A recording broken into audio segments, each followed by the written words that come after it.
जोहार दोस्तों, मैं उरांव सर आप लोगों को स्वागत करता हूं। आज के झारखंड जीके क्लास में आज का क्वेश्चन बहुत ही महत्वपूर्ण है जो आपके एग्जाम में 100% देखने को मिलेगा। तो समय को न गंवाते हुए चलिए पहला क्वेश्चन शुरू करते हैं। उससे पहले बता दें कि आज का जो क्लास है इसमें हम लोग झारखंड जीके का मिक्सअप क्वेश्चन देखने वाले हैं, अर्थात बहुत सारे चैप्टरों को जो है मिला कर एक ही साथ एक ही क्लास में करने वाले हैं। तो कुल मिला के आज का क्लास क्या है आपके लिए बेहद खास है। तो डोंट वेस्ट टाइम, आप लोग क्या कीजिए कि अपना नोटबुक निकाल के बैठ जाइए। अब नोटबुक निकालना इसीलिए अति आवश्यक है क्योंकि जो सवाल है उसका उत्तर हम बताएंगे ही बताएंगे, लेकिन उसके साथ जो एक्स्ट्रा फैक्ट जुड़ा होगा उसको भी डिटेल में बताते चलेंगे। तो उसको आप लोग क्या कीजिएगा कि अपना नोटबुक में नोट करते हुए चलिएगा। अब इससे आपको बेनिफिट ये होता है कि जो आप पढ़ रहे हैं याद रहता है, लेकिन जिसको आप लिख लिख के पढ़ते हैं आपके दिमाग में अधिक दिनों तक याद रहता है। और आपका एग्ज़ाम तो बेहद करीब है। आपका एग्ज़ाम जो है झारखंड उत्पाद सिपाही का फरवरी लास्ट में या मार्च के पहले सप्ताह में हो जाएगा। तो उसी को ध्यान में रखते हुए जो है आज हम क्या है 70 सवाल लेकर आए हैं। तो थोड़ा सा टाइम लगेगा। आप लोग क्या कीजिएगा कि धैर्य बना के शुरू से लास्ट तक बने रहिएगा। अगर शुरू से लास्ट तक आप लोग बने रहते हैं तो बहुत सारा नॉलेज जो है आप लोग लेके जाइएगा। और आपका एग्ज़ाम करीब है तो आपको कोई बहाना नहीं करना है, शिद्दत से जो है ईमानदारी से आपको प्रत्येक दिन पढ़ाई करना ही होगा। क्योंकि आप सबों को ये भी पता होगा कि झारखंड में एक तो मौका कम मिलता है और मौका मिल भी गया तो कंपटीशन लेवल हाई रहता है। तो जो भी लापरवाही बरता तो उसका तो भाई नौकरी लगने से रहा। तो आप लोग जो है ईमानदारी से पढ़िए, आपका एगो नौकरी पक्का लगने वाला है। पहला क्वेश्चन कह रहा है कि नागवंश के किस शासक ने अपनी उपाधि राय के बदले में कर रखी थी। पहला है गंधर्व, दूसरा है रघुनाथ, तीसरा है भीम, चौथा है प्रताप। इसका सही आंसर हो जाएगा आपका ऑप्शन नंबर सी, भीम। तो भीम जो है क्या है, नागवंशी शासक हैं। और नागवंशी शासक होते हुए भी इन्होंने जो है अपनी उपाधि जो है राय के बदले में कर्ण रखी थी। अब इनका नाम क्या हो जाएगा, तो भीम राय की जगह में इनका नाम हो जाएगा भीमकर्ण। और बाकी लोग जैसे हो गया गंधर्व राय, रघुनाथ राय, प्रताप राय, लेकिन इनका नाम भीमकर्ण हो जाएगा। अब हम लोग बात करेंगे नागवंश की। तो ये जो नागवंश है इसकी स्थापना कब हुई थी, तो इसकी स्थापना 64 ईस्वी में हुई थी।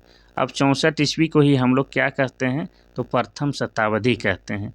अब प्रथम शताब्दी इसलिए बोलते हैं क्योंकि क्वेश्चन पूछा जा चुका है कि नागवंश की स्थापना किस शताब्दी में हुई है, तो उसका उत्तर हो जाएगा प्रथम शताब्दी में। और किसके द्वारा किया गया है, तो ये जो है आपका फनी मुकुट राय के द्वारा नागवंश की स्थापना किया गया है। इसीलिए जो है फनी मुकुट राय को जो है नागवंश का आदि पुरुष कहा जाता है। क्या कहा जाता है, तो आदि पुरुष कहा जाता है। इतना आपको याद रखना है। और ये फनु मुकुट राय जो हैं इनका जो है राजधानी क्या था, तो इनका राजधानी सुतियांबे था। ये भी आपको याद रखना है। और एक महत्वपूर्ण बात आपको बता ही देते हैं, तो नागवंशियों का जो है राजकीय भाषा क्या था, तो नागवंशियों का राजकीय भाषा लिख देते हैं नागपुरी था। और नागपुरी जो है बेहद मिठास वाली भाषा है, बांसुरी वाली भाषा है। इसको हम लोग बात करके देखते हैं इस तरह से कि मोय खाबू मोके पढ़े के मन नहीं करत है, आए जात हूँ घूमे। कितना प्यारा भाषा है। तो यही नागपुरी भाषा क्या है, नागवंशियों का राजकीय भाषा थी। चलिए आगे बढ़ते हैं हम लोग क्वेश्चन नंबर 2 की ओर। क्वेश्चन नंबर 2 कहता है कि मुंडा पंचायत के लोग जहाँ बैठकी करते हैं उसे क्या कहते हैं। पहला है शासन, दूसरा है शासक, तीसरा है अखाड़ा, चौथा है सिंगबोंगा। इसका सही आंसर हो जाएगा आपका ऑप्शन नंबर सी, अखाड़ा। मुंडा जनजाति की बात किया जाए या मुंडा पंचायत की बात किया जाए, इसके अलावा झारखंड में सभी जनजातियों की बात किया जाए तो सभी का जो अखाड़ा होता है सामान्यतः गाँवों के बीच में होता है। और गाँवों के बीच में होने का रीज़न एक ही है कि सभी घर के लोग जो है, सभी घर के व्यक्ति जो है अखाड़ा तक आसानी से या सुलभता के साथ पहुंच सके। क्योंकि अखाड़ा में क्या होता है, तो जितना भी सामूहिक कार्यक्रम होना हो वो सब अखाड़ा में होता है। जैसे नृत्य संगीत की बात करेंगे या बर बैठकी की बात करेंगे या सूचनाओं को पहुंचाने का काम हो, सब कहाँ पर होता है, तो अखाड़ा में होता है। अखाड़ा में ही हम लोग कर्मा खेलते हैं, अखाड़ा में हम लोग सरहुल नाचते हैं। इसके अलावा मीटिंग सीटिंग भी कहाँ करते हैं, तो अखाड़ा में। ये आपको याद रखना है। लेकिन यहाँ पर मुंडा जनजाति की बात हो रहा है तो ये भी क्वेश्चन पूछता है कि मुंडा जनजाति के लोग शासन में क्या रखते हैं। तो शासन में जो है मुंडा जनजाति के लोग अपने पूर्वजों की अस्थि यानी कि हड्डी को रखते हैं। इतना आपको याद रखना है, ये क्वेश्चन पूछा जा चुका है। और सिंगबोंगा क्या है, तो मुंडा जनजाति का जो है प्रधान देवता है। क्या है, मुंडा जनजाति का सबसे प्रमुख देवता का नाम क्या है, सिंगबोंगा। और सिंगबोंगा जो है क्या है, भगवान सूर्य का प्रतीक है। आप सभी जानते हैं कि आदिवासी जो है प्राकृतिक पूजक होते हैं, तो उनके सब देवी देवता जो है आपका प्राकृतिक से ही संबंधित हैं। इतना याद रखना है। अब यहाँ पर बार बार मुंडा बोल रहे हैं, तो थोड़ा सा मुंडा के बारे में और आपको बता दें। तो मुंडा जनजाति झारखंड में जनसंख्या की दृष्टि से क्या है, तीसरी बड़ी जनजाति है। क्या है, तीसरी बड़ी जनजाति। पहला है संथाल, दूसरा है उरांव और तीसरा में मुंडा हो जाएगा। अब मुंडा जनजाति के द्वारा जो है मुंडारी भाषा बोली जाती है, और मुंडारी भाषा आपका ऑस्ट्रो एशियाटिक भाषा परिवार के अंतर्गत आता है। ये आपको याद रखना है। चलिए आगे बढ़ते हैं हम लोग क्वेश्चन नंबर 2 की ओर, 2 नहीं 3 की ओर। क्वेश्चन नंबर 3 कहता है कि हो जनजाति की शासन व्यवस्था को क्या कहते हैं। पहला है जातीय पंचायत शासन व्यवस्था, दूसरा है ढोकलो सोहर शासन व्यवस्था, तीसरा है नागवंशी शासन व्यवस्था, चौथा है मुंडा मान की शासन व्यवस्था। इसका सही आंसर हो जाएगा आपका ऑप्शन नंबर डी, मुंडा मान की शासन व्यवस्था कहा जाता है। हो जनजाति की बात करेंगे तो झारखंड की ये क्या है, चौथी सबसे बड़ी जनजाति है, चौथी बड़ी जनजाति है। पहला संथाल, दूसरा उरांव, तीसरा मुंडा, चौथा में हो जाएगा। हो जनजाति की अपनी एक भाषा है जिसको हम लोग क्या बोलते हैं, हो भाषा। हो भाषा तो उतना हम समझ नहीं पाते हैं, लेकिन हो भाषा में जैसे गाना है कि मयंग मयंग, ये सब क्या है, बहुत ही मधुर और बहुत अच्छा लगता है। ठीक है। अब हो भाषा की लिपि क्या है, तो वारंग चिकी, वारंग चित्ती हो भाषा की लिपि है वारंग चित्ती। और इस वारंग चित्ती के आविष्कारक कौन है या आविष्कार करने वाला व्यक्ति कौन है, तो उनका नाम क्या है, लाखो बोदरा। क्या नाम है, लाखो बोदरा। ये भी आपको याद रखना है। ठीक है। चलिए भाई आगे बढ़ते हैं हम लोग क्वेश्चन नंबर 4 की ओर। क्वेश्चन नंबर 4 कहता है कि दामिनी कोह की घोषणा कब हुई थी। पहला 1820, दूसरा 1831, तीसरा है 1824, चौथा 1855। इसका सही आंसर हो जाएगा आपका ऑप्शन नंबर सी, 1824 में। एक्चुअली दामिनी कोह जो है एक फारसी शब्द है। इसका मतलब क्या हो जाता है, इसका मतलब हो जाता है पहाड़ों का किनारा। क्या हो जाता है, तो पहाड़ों का किनारा या पहाड़ों का तलहटी भी आप कह सकते हैं। ठीक है। तो अंग्रेज लोग क्या किए थे कि पहाड़ के किनारे में जो है संथाल जनजाति को बसाया गया था। क्या किया गया था, तो संथाल जनजाति को बसाया गया था, और वहाँ पर जो है कृषि कार्य करने के लिए जो है संथालों को प्रेरित किया गया था, ताकि उस क्षेत्र से जो है टैक्स की प्राप्ति किया जा सके। क्योंकि पड़ती है, बेकार है, जंगल झाड़ है, तो वहाँ से तो कोई टैक्स मिलेगा नहीं। तो पहाड़ के किनारे में जो है संथालों को वहाँ पर बसाया गया था और कृषि कार्य करने के लिए कहा गया था, ताकि वहाँ से भी टैक्स लिया जा सके।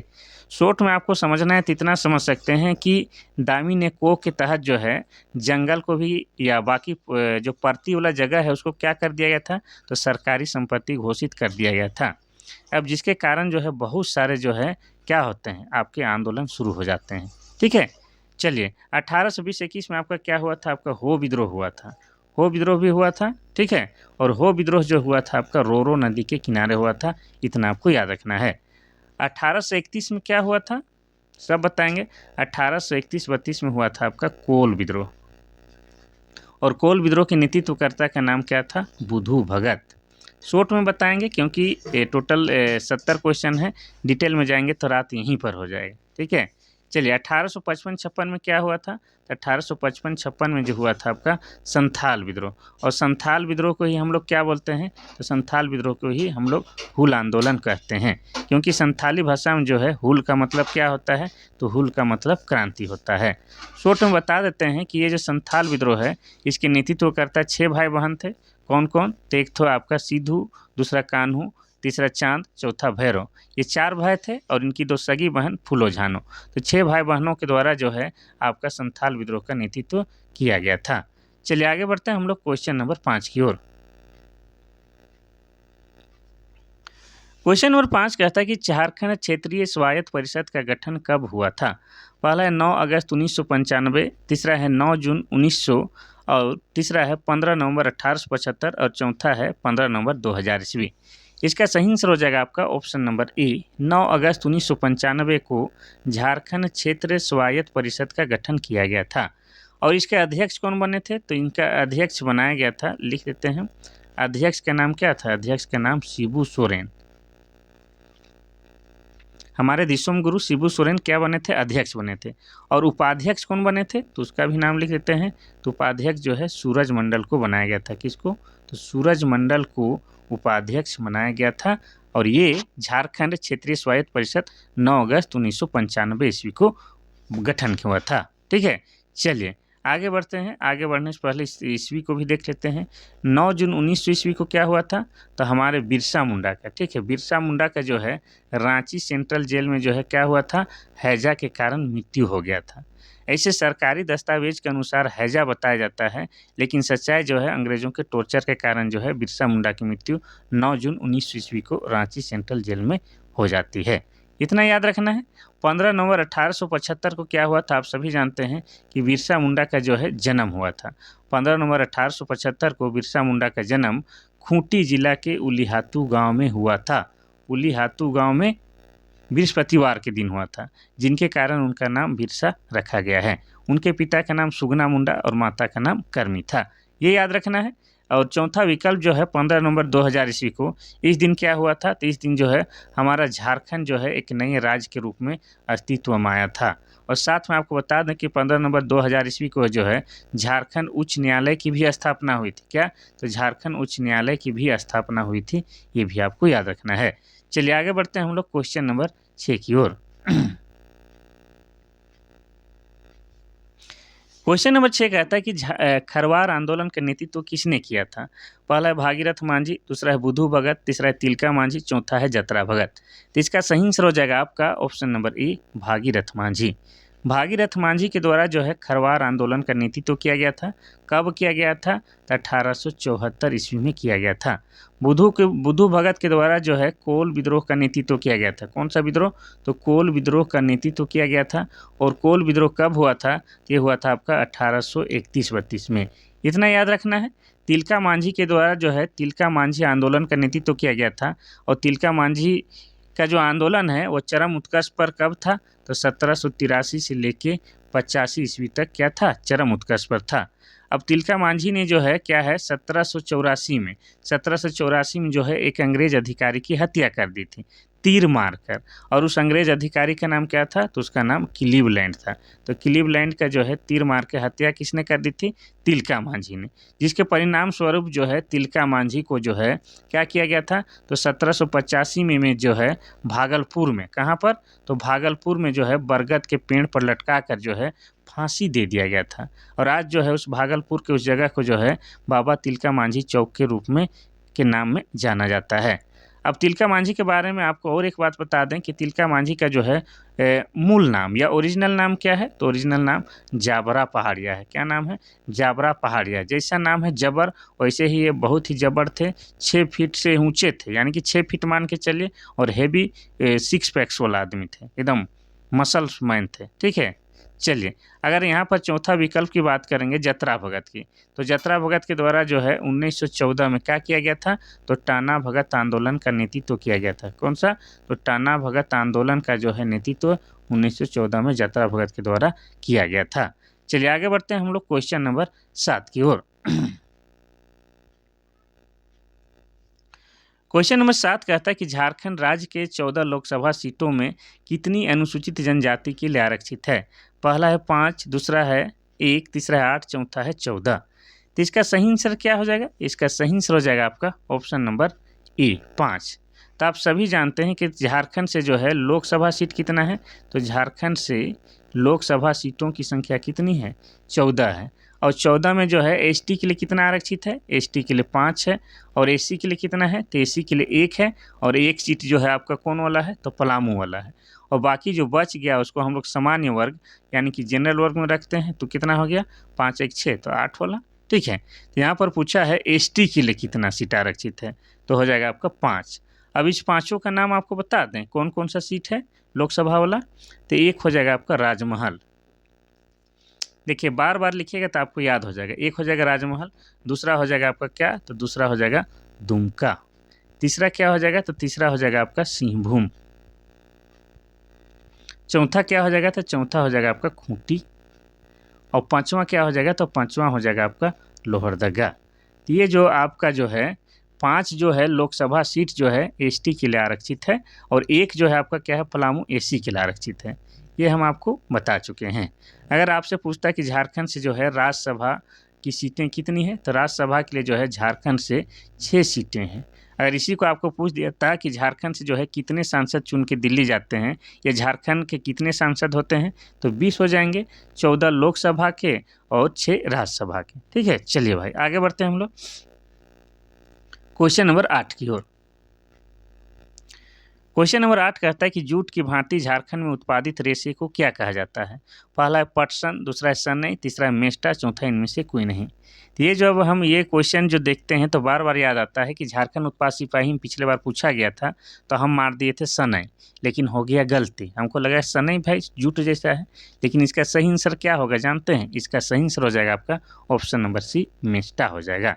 जूट की भांति झारखंड में जो उत्पादित रेशे होता है उसको हम लोग मेस्टा कहते हैं। सनई मार के आए, 1 नंबर कम हो गया। क्वेश्चन नंबर 9 कहता है कि झारखंड के कौन 2 जिले पूरी तरह से अनुसूचित जनजाति के लिए आरक्षित है। यानी कि ये विधानसभा में जो है पूरी तरह से अनुसूचित जनजाति के लिए आरक्षित है, ये कहना चाह रहा है। पहला है पाकुड़, दुमका, दूसरा है देवघर, गोड्डा, तीसरा है गुमला, लोहरदगा, चौथा है पूर्वी सिंहभूम, पश्चिमी सिंहभूम। तो आपको बता दें कि गुमला और लोहरदगा झारखंड के 2 ऐसे ज़िले हैं, इन दोनों ज़िले के जो विधानसभा क्षेत्र हैं वो क्या है, पूरी तरह से जो है एसटी के लिए आरक्षित हैं। और गुमला जिला के अंतर्गत कौन कौन विधानसभा क्षेत्र आता है तो आपको बता दें, एक आ जाएगा आपका सिसई विधानसभा क्षेत्र। ठीक है, सिसई आ जाएगा, दूसरा हो जाएगा आपका गुमला, और तीसरा कौन हो जाएगा मालूम है? तीसरा हो जाएगा आपका बिशुनपुर। तो ये 3 विधानसभा क्षेत्र हैं और तीनों के तीनों जो है एसटी के लिए आरक्षित है। और लोहरदगा क्या है? तो लोहरदगा जो है आपका लोकसभा सीट है। क्या है? लोकसभा सीट है और ये एसटी के लिए आरक्षित है। और लोहरदगा जिले के अंतर्गत जो लोकसभा जो चुनाव होता है उसमें कौन कौन प्रखंड आ जाता है तो आपको बता दें, बिशुनपुर भी आ जाता है। बिशुनपुर भी आपका जो है लोहरदगा लोकसभा के अंतर्गत आता है। इसके अलावा आपका गुमला जिला भी, ठीक है, गुमला जिला भी आ जाता है। इसके अलावा आपका आ जाता है सिसई भी, ये लोकसभा की बात कर रहे हैं। सिसई हो जाएगा, मांडर हो जाएगा, लोहरदगा हो जाएगा, ये सब क्या है, लोहरदगा लोकसभा के अंतर्गत आ जाता है। और ये क्या है, एसटी के लिए आरक्षित है। ठीक है, ये जो दोनों जिला जो है पूरी तरह से एसटी के लिए आरक्षित है, इतना आपको याद रखना है। गुमला की बात करेंगे तो ये जिला बना है 1983 में। अगर लोहरदगा की बात करेंगे तो ये भी जिला बना है 1983 में। चलिए आगे बढ़ते हैं हम लोग क्वेश्चन नंबर 10 की ओर। क्वेश्चन नंबर 10 कहता है कि झारखंड सरकार को सर्वाधिक आय किस क्षेत्र से प्राप्त होता है। पहला है वाणिज्य, दूसरा है निबंधन, तीसरा है खनन, चौथा है परिवहन। तो इसका सही आंसर क्या हो जाएगा? सही आंसर ऑप्शन नंबर ए, वाणिज्य। वाणिज्य मतलब व्यापार की बात हो रहा है। आप लोग सोच रहे हैं कि झारखंड खनिजों से भरा हुआ है तो इसका जो है सबसे अधिक आय खनन से होता होगा, लेकिन ऐसा बात नहीं है। झारखंड सरकार को जो है सबसे अधिक टैक्स कहाँ से मिलता है? तो आपका वाणिज्य से मिलता है। ठीक है, चलिए आगे बढ़ते हैं हम लोग क्वेश्चन नंबर 11 की ओर। तो पहली बार आप लोग एग्ज़ाम लिख रहे हैं या बहुत कम लिखे हैं तो यही सब छोटा छोटा चीज़ रहेगा, उसी में आप लोग मिस्टेक कीजिएगा। क्योंकि हम जब झारखंड पुलिस का एग्ज़ाम जब लिख रहे थे 16 में, वही समय से हम देखते हैं कि क्वेश्चन जो आसान रहता है उसी में ही गड़बड़ हो जाता है। कठिन वाला को तो सब भाई अकड़म बकड़म बम्बे बो करके ठीक कर ही लेते थे, लेकिन आसान वाला ही गलती हो जाता है। क्वेश्चन नंबर 11 कहता है कि झारखंड विधानसभा में कितनी सीटें अनुसूचित जाति के लिए आरक्षित है।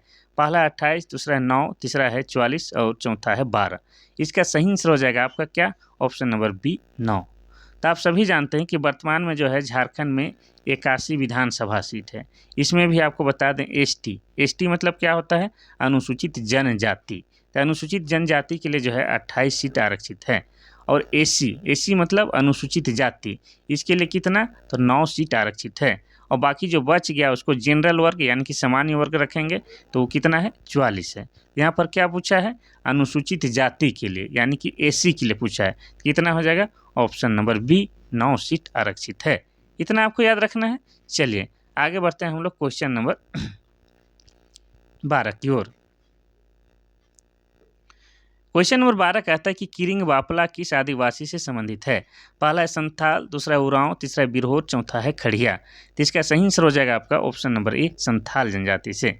एक्चुअली में संथाल जनजाति लोग जो है शादी को क्या कहता है? तो शादी को ये लोग वापला कहता है। ठीक है। और इनमें जो है शादी का सबसे सामान्य रूप कौन सा है, तो कीरिंग बापला है। इतना आपको याद रखना है। अब संथाल जनजाति की बात आया है तो आपको बता दें, संथाल जनजाति जनसंख्या की दृष्टि से झारखंड की पहली यह झारखंड की सबसे बड़ी जनजाति है, ये आप कह सकते हैं। और भारत की, तो भारत की तीसरी बड़ी जनजाति है। पहला में भील है, दूसरा में गोंड और तीसरा में संथाल हो जाएगा। और संथाल जनजाति के द्वारा जो है कौन सी भाषा बोली जाती है, तो इनके द्वारा जो है संथाली भाषा बोली जाती है। और संथाली भाषा को लिखने के लिए जो है आपका ओल चिकी लिपि का प्रयोग किया जाता है। और ओल चिकी लिपि का आविष्कार 1941 में हुआ है JSSC के अनुसार, ठीक है। और इसका आविष्कार किसने किया है, तो रघुनाथ मुर्मू ने किया है। इतना हम लोग प्रत्येक दिन पढ़ते हैं, कंठस्थ हो गया होगा, आप लोग चाह के भी नहीं भूल पा रहे होंगे। और आपको बता दें कि संथाली भाषा को जो है 2003 में, कब, 2003 में जो है भारतीय संविधान के 8वीं अनुसूची में शामिल किया गया है। और 8वीं अनुसूची में आपको बता दें पूरे भारत से जो है मात्र 22 भाषा को शामिल किया गया है। उनमें से एक आपका क्या है, संथाली भाषा, जो कि झारखंड का ट्राइबल लैंग्वेज है। इतना आपको याद रखना है। अब संथाल जनजाति जो है इनका प्रमुख देवता का नाम क्या है, सिंह बोंगा। और सिंह बोंगा जो है भगवान सूर्य का प्रतीक है, ये हम आपको बता चुके हैं। संथाल जनजाति में जो युवागिरी होता है उसको हम लोग क्या बोलते हैं, उसको हम लोग घोटुल बोलते हैं। इसके अलावा आपको बता दें कि गोंड जनजाति में जो युवागिरी होता है उसको भी घोटुल ही बोला जाता है, ठीक है। अब बिटलाहा जो है इनमें एक सामाजिक सजा है, ये भी आपको बता चुके हैं। उरांव की बात की जाए तो उरांव क्या है, झारखंड में जनसंख्या की दृष्टि से दूसरी बड़ी जनजाति है। और इनकी भाषा क्या है, तो इनकी भाषा कुड़ुक भाषा है। अब कुड़ुक भाषा इनकी है, इसीलिए जो है ये लोग स्वयं को कुड़ुक कहलाना भी पसंद करते हैं। और कुड़ुक भाषा को लिखने के लिए जो है आपका तोलोंग सिकी लिपि का प्रयोग किया जाता है। किसका, तो तोलोंग सिकी लिपि का प्रयोग किया जाता है। और तोलोंग सिकी लिपि का जो है आविष्कार किसने किया है, तो नारायण उरांव के द्वारा, ठीक है। ये कल किसी ने मैसेज किया था तो हम मैसेज का जवाब दे दिए हैं। इतना याद रखना है, शॉर्ट में ही बताते हैं। उरांव जनजाति के प्रमुख देवता का नाम क्या है, तो धर्मेश है। बहुत लोगों को लगता है कि उरांव जनजाति का जो है प्रमुख देवता का नाम सरना होगा कि चला होगा, लेकिन नहीं, उरांव जनजाति के प्रमुख देवता का नाम धर्मेश है। और ये भी जो है आपका भगवान सूर्य का ही प्रतीक है। इतना याद रखना है। बिरहोर जनजाति की बात करेंगे तो ये झारखंड की आदिम जनजाति है। आप सभी जानते हैं कि झारखंड में जो है 8 आदिम जनजाति पाए जाते हैं, उन्हीं में बिरहोर एक आदिम जनजाति है। जिसमें बिरहोर का अर्थ भी पूछता है, बिरहोर शब्द का शाब्दिक अर्थ, तो क्या हो जाता है, जंगल का आदमी। क्या हो जाता है, जंगल का आदमी, इसका शाब्दिक अर्थ हो जाता है। और बिरहोर जनजाति का जो है सबसे अधिक निवास स्थल जो है आपका हजारीबाग जिला में, कहाँ है, हजारीबाग जिला में है। और बिरहोर जनजाति के द्वारा जो है कोहबर चित्रकारी की जाती है। अब कोहबर चित्रकारी का अर्थ हो जाता है गुफा के अंदर विवाहित जोड़ा। और कोह का मतलब गुफा, बर मतलब दूल्हा हो जाता है। इतना सिंपल सी बात याद रखना है। खड़िया की बात करेंगे तो झारखंड में जो है सबसे ज़्यादा ईसाईकरण किस जनजाति का हुआ है, तो आपको बता दें कि खड़िया जनजाति का जो है ईसाईकरण सबसे ज़्यादा हुआ है। इतना आपको याद रखना है। यही सबसे आएगा और यही सब को जो है हम आप लोगों को रटाने के लिए जो है प्रत्येक दिन बताने में बताते हैं, ताकि आप लोग का भेजा में नहीं बल्कि आपका नस में घुस जाए, ताकि आप लोग चाह के भी भूल नहीं पाएंगे। क्वेश्चन नंबर 13 कहता है कि इनमें से कौन सा एक लोक नृत्य झारखंड का नहीं है। पहला है पाइका, दूसरा है घूमर, तीसरा है नटुआ, चौथा है छौ। तो इसका सही आंसर क्या हो जाएगा, तो इसका सही आंसर हो जाएगा आपका option number B, Ghoomar. Ghoomar एक लोक नृत्य है, लेकिन ये जो है झारखंड का नहीं है। तो कहाँ का है, तो ये आपका राजस्थान का है, ठीक है, राजस्थान का। अब राजस्थान के बारे में थोड़ा सा हम लोग जान लेते हैं। तो राजस्थान क्या है, क्षेत्रफल की दृष्टि से जो है भारत का सबसे बड़ा राज्य है। क्या है, क्षेत्रफल की दृष्टि से भारत का सबसे बड़ा राज्य है। इसकी राजधानी क्या है, तो इसकी राजधानी जयपुर है। क्या है, जयपुर। और जयपुर को जो है हम लोग क्या बोलते हैं, तो पिंक सिटी के नाम से भी जानते हैं। आपको बता दें कि भारत का जो है सबसे बड़ा सबसे बड़ा मरुस्थल कहाँ है, तो राजस्थान में। और उसका नाम क्या है, तो थार मरुस्थल। क्या नाम है, थार मरुस्थल। थार एगो गाड़ी भी है, तो के थार में घुमाबू, तो थार आप लोग जानते हैं ये क्या है, राजस्थान में भारत का सबसे बड़ा मरुस्थल है। राजस्थान में एकमात्र नदी बहता है और उस नदी का नाम भी पूछता है, तो क्या हो जाएगा, उस नदी का नाम लूनी नदी है, ठीक है, लूनी नदी। ये भी आपको याद रखना है। चलिए बाकी का हम लोग बात करेंगे। तो ये पाइका जो है क्या है, झारखंड का लोक नृत्य है। और ये क्या है, तो पुरुष प्रधान नृत्य है, पुरुष प्रधान नृत्य है। साथ ही ये क्या है, एक ओजपूर्ण नृत्य है। और इसको जो है नर्तक जो होता है क्या करता है, तो सैनिक वेश धारण करके यह नृत्य करता है। इसीलिए जो है पैका नृत्य को क्या कहा जाता है, तो पैका नृत्य को जो है मार्शल नृत्य भी कहा जाता है। ठीक है, मार्शल नृत्य कहा जाता है। इतना याद रखना है। छऊ नृत्य की बात करेंगे तो ये भी क्या है, आपका पुरुष प्रधान नृत्य है, और ये भी आपका क्या है, तो ओजपुर नृत्य है। साथ ही आपको बता दें कि इसको जो है छऊ नृत्य को करने वाला नर्तक जो होता है मुखौटा पहन के नृत्य करता है, और ये झारखंड का सबसे प्रसिद्ध लोक नृत्य है। इसका प्रदर्शन जो है यूरोपों में भी किया जा चुका है, यानी कि विदेशों में भी। इसीलिए छऊ जो हो गया है क्या है, इंटरनेशनल लोक नृत्य हो गया है, ये आपको याद रखना है।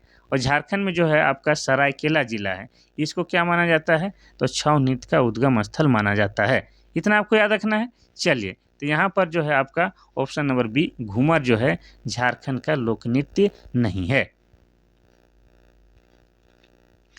Question number 14। क्वेश्चन नंबर 14 कहता है कि इनमें से कौन सी झारखंड की चित्रकला शैली नहीं है, और चित्रकला शैली है पूछ रहा है।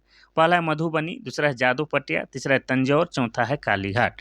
तो इसका सही आंसर हो जाएगा आपका ऑप्शन नंबर बी। जादू पटिया क्या है, तो ये झारखंड की चित्रकला शैली है। जादू पटिया की बात करेंगे तो ये जो है संथाल जनजाति में, कौन सा जनजाति, तो संथाल जनजाति में लोकप्रिय चित्रकला है। इसमें जो है संथाल जनजाति के लोग जो है चित्रकार को क्या कहते हैं, तो चित्रकार को जादू कहते हैं।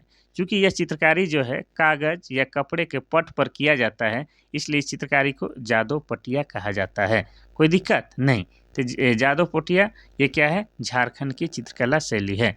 मधुबनी भी क्या है, तो ये भी एक चित्रकला शैली है, लेकिन कहाँ की है, तो हमारा पड़ोसी राज्य बिहार की है।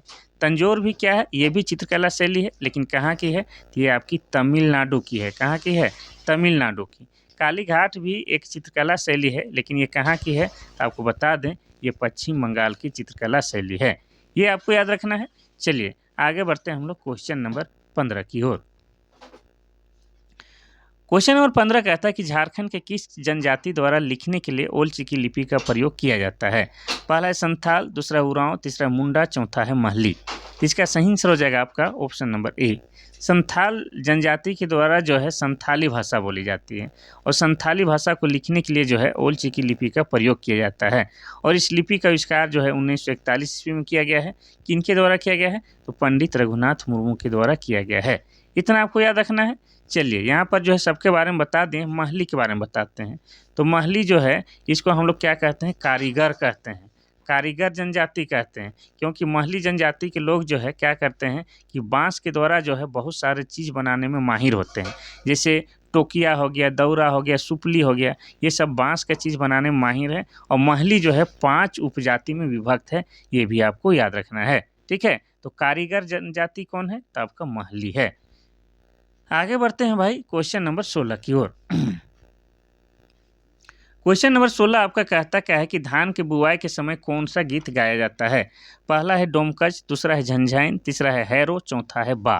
तो इसका सही आंसर क्या हो जाएगा, तो इसका सही आंसर हो जाएगा आपका ऑप्शन नंबर सी, हैरो। तो आप सभी जानते हैं कि झारखंड में जो है कुछ ना कुछ कार्यक्रम, धान कटनी हो, बोना हो, नया फसल खाना हो, सभी के जो पहले जो है कुछ ना कुछ गीत, कुछ ना कुछ पर्व मनाया जाता है। तो धान बुनाई के समय जो गीत गाया जाता है उसको हम लोग हैरो गीत कहते हैं। कोई दिक्कत नहीं। अगर बात किया जाए डोमकच, तो डोमकच गीत या डोमकच नृत्य कब किया जाता है, तो शादी ब्याह के अवसर पर किया जाता है। झंझाइन की बात करेंगे तो बच्चे के जन्म, ठीक है, बच्चे के जन्म के समय जो है महिलाओं के द्वारा जो है झंझाइन गीत गाया जाता है। बा की बात करेंगे तो क्या है, हो जनजाति के लोग, ठीक है, हो जनजाति के लोग जो है बसंत ऋतु में गाया जाने वाला गीत क्या है, आपका बा है। कोई दिक्कत नहीं भाई। चलते आगे बढ़ते हैं क्वेश्चन नंबर 17 की ओर। क्वेश्चन नंबर 17 कहता है कि धूमकुड़िया किस जनजाति से संबंधित है। पहला है संथाल, दूसरा उरांव, तीसरा है मुंडा, चौथा इनमें से कोई नहीं। तो इसका सही आंसर हो जाएगा आपका option number B, Oraon. Oraon जनजाति के जो युवागिरी है उसी को तो क्या कहा जाता है, उसी को धूमकुड़िया कहा जाता है। और युवागिरी को हम लोग क्या कह सकते हैं, तो इसको हम लोग प्रशिक्षण गृह भी कह सकते हैं। प्रशिक्षण गृह क्यों कह सकते हैं, तो आपको बता दें कि धूमकुड़िया में जो है होता क्या है कि जनजातीय युवक और युवतियों को जो है प्रशिक्षण दिया जाता है। किस चीज़ का दिया जाता है, तो उनके संस्कृति, उनके धर्म, उनके रीति रिवाज, साथ ही उनके जीवन में जो महत्वपूर्ण काम जो करना है उन सभी चीज़ों के बारे में वहाँ पर प्रशिक्षण दिया जाता है। तो इसी को हम लोग धूमकुड़िया को प्रशिक्षण गृह भी कह सकते हैं। अब उरांव धूमकुड़िया की बात किया जाए तो यहाँ पर जो है प्रत्येक 3 वर्ष में क्या होता है, प्रवेश मिलता है। प्रत्येक 3 वर्ष में एक बार प्रवेश मिलता है। किस दिन? तो सरहुल के दिन में प्रवेश मिलता है, ठीक है, सरहुल के दिन में। और उम्र कितनी होनी चाहिए? तो 10 से 11 वर्ष की आयु में आपको प्रवेश मिल जाएगी, ठीक है।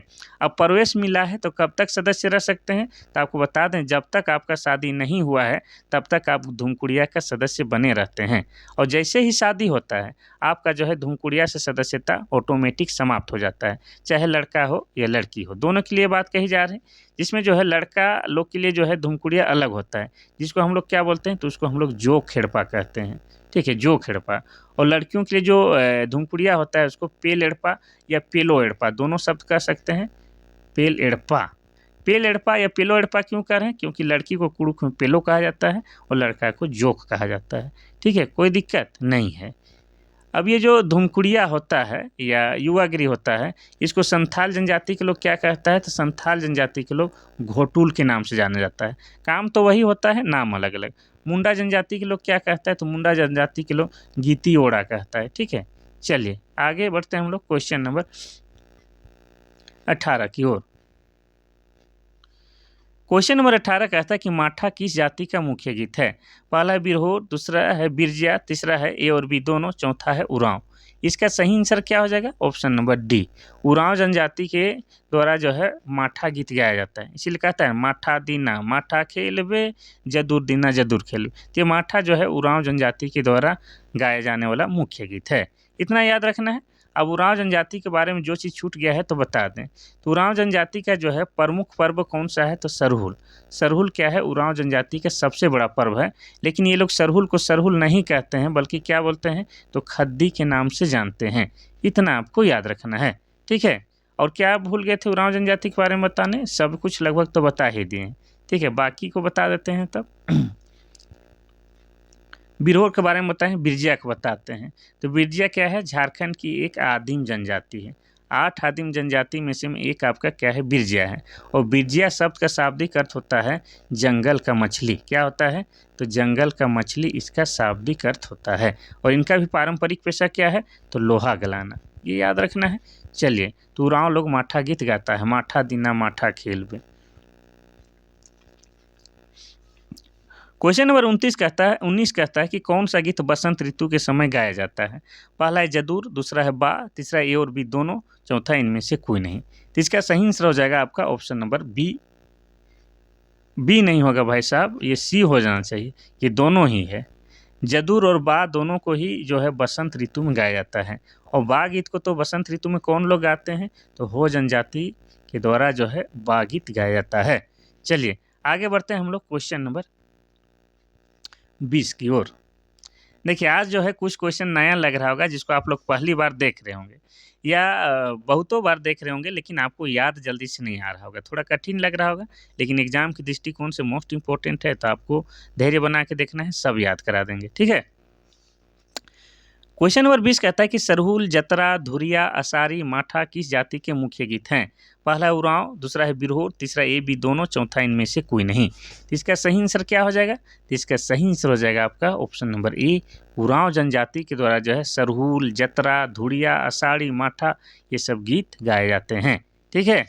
चलिए आगे बढ़ते हैं हम लोग क्वेश्चन नंबर 21 की ओर। क्वेश्चन नंबर 21 कहता है कि इनमें से कौन सा विश्वविद्यालय एक डीम्ड विश्वविद्यालय है?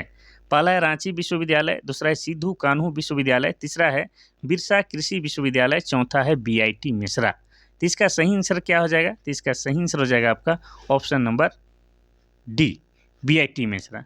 बीआईटी मेसरा इसी को हम लोग बोलते हैं बिरला स्कूल, ठीक है। बिरला जो स्कूल है इसी का शॉर्ट नाम क्या है आपका? बीआईटी मेसरा, ठीक है। अब ये बीआईटी मेसरा कहाँ पर है? तो रांची जिला में ही है। रांची में आप लोग दीपाटोली जान रहे होंगे, दीपाटोली से 2-3 किलोमीटर की दूरी में, या रांची मेन रांची शहर से जो है 10-12 किलोमीटर की दूरी में बीआईटी मेसरा है। अब बीआईटी मेसरा को ही क्या कहा जा रहा है? डीम्ड विश्वविद्यालय कहा जा रहा है। अब बीआईटी मेसरा की स्थापना कब किया गया है? तो बीआईटी मेसरा की स्थापना 1955 ईस्वी में किया गया है। किनके द्वारा किया गया है? तो बीएम बिरला के द्वारा, ठीक है, बीएम बिड़ला के द्वारा जो है इसकी स्थापना किया गया है। ये हमेशा पूछता है, ये मेसरा नामक स्थान में है। बिरला तकनीकी संस्थान करके इसका नाम हिंदी में देता है। ठीक है, चलिए बाकी को देखते हैं। रांची विश्वविद्यालय की बात करेंगे तो इसकी स्थापना कब हुई है, तो 12 जुलाई। ठीक है, 12 जुलाई 1960 ईस्वी के जो है रांची विश्वविद्यालय की स्थापना पटना विश्वविद्यालय से अलग करके किया गया है। अगर हम लोग बात करेंगे सिद्धू कान्हू विश्वविद्यालय की, सिद्धू कान्हू विश्वविद्यालय की बात करेंगे तो इसकी स्थापना कब हुई है, तो इसकी स्थापना 10 जनवरी को 10 जनवरी 1992 ईस्वी को किया गया है। कहाँ पर किया गया है, तो दुमका में किया गया है। ये आपको याद रखना है। तीसरा अगर हम लोग बात करेंगे बिरसा कृषि विश्वविद्यालय की, तो इसकी स्थापना कब और कहाँ किया गया है, तो इसकी स्थापना किया गया है आपका 1980 में। कहाँ पर, तो रांची के कांके में जो है बिरसा कृषि विश्वविद्यालय है। इतना आपको याद रखना है। चलिए और एक चीज़ आपको बता ही देते हैं कि 1960 में जो है झारखंड के रिम्स की स्थापना किया गया है। रिम्स यानी कि Rajendra institute of medical science की स्थापना 1960 में किया गया है, जो कि झारखंड का सबसे बड़ा सरकारी अस्पताल है। चलिए तो डीम्ड टू विश्वविद्यालय कौन सा है, आपका option number D BIT Mesra.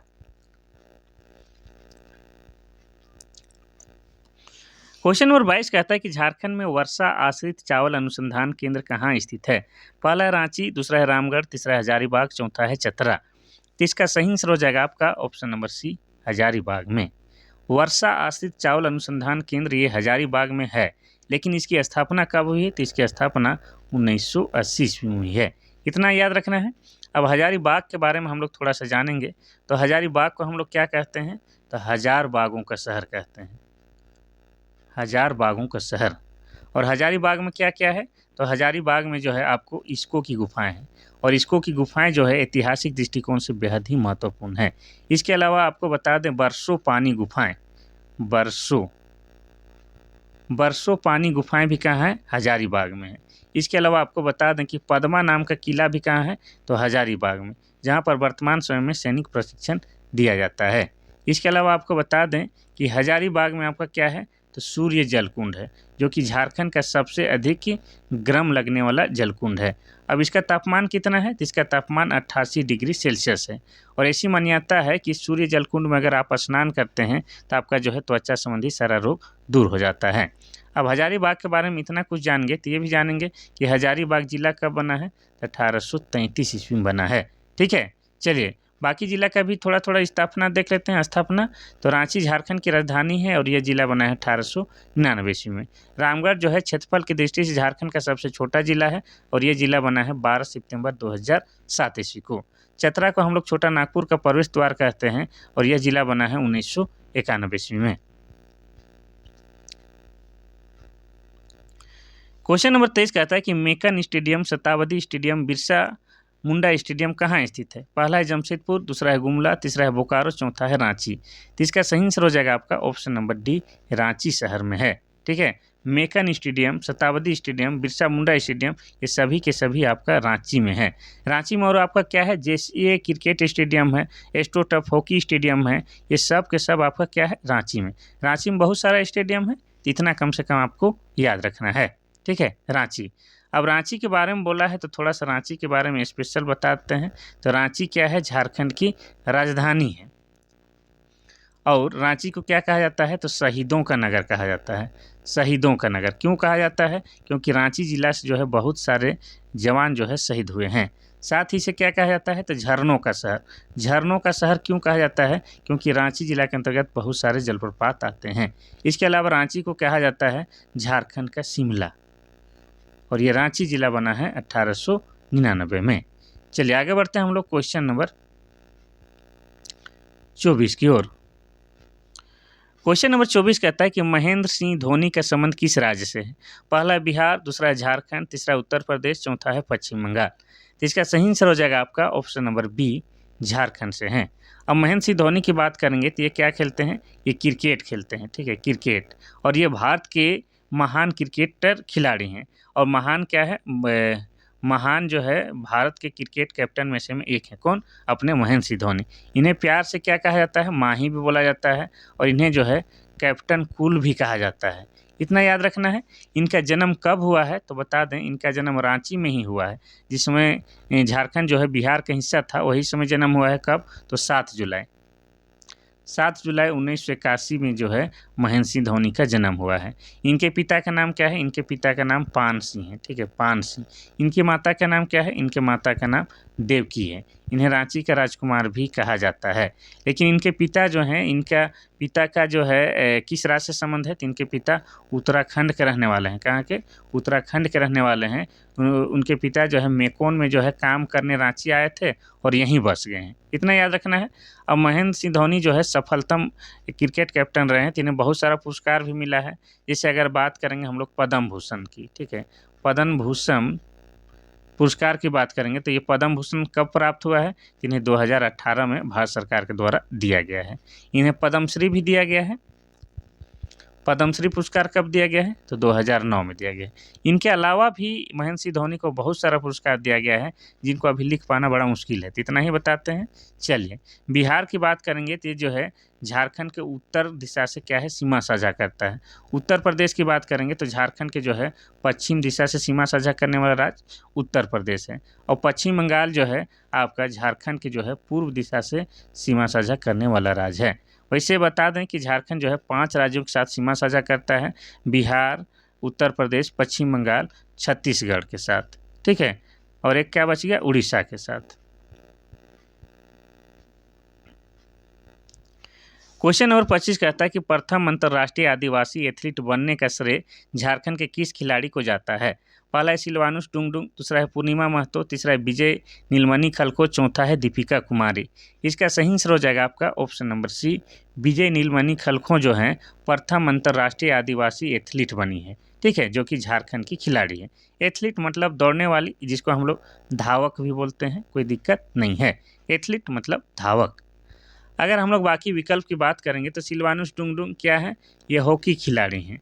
इनके बारे में कल परसों आपको बताए थे कि मास्को में जो ओलंपिक हो रहा था, मास्को में 1980 में जो ओलंपिक हो रहा था, उस समय भारतीय हॉकी टीम जो गोल्ड मेडल जीती थी, उसी टीम के सदस्य रहे थे कौन? आपके सिलवानुस टुंगडुंग। और इन्हें ही 2016 में जो है ध्यानचंद पुरस्कार से सम्मानित किया गया है। ये हम आपको बता चुके हैं।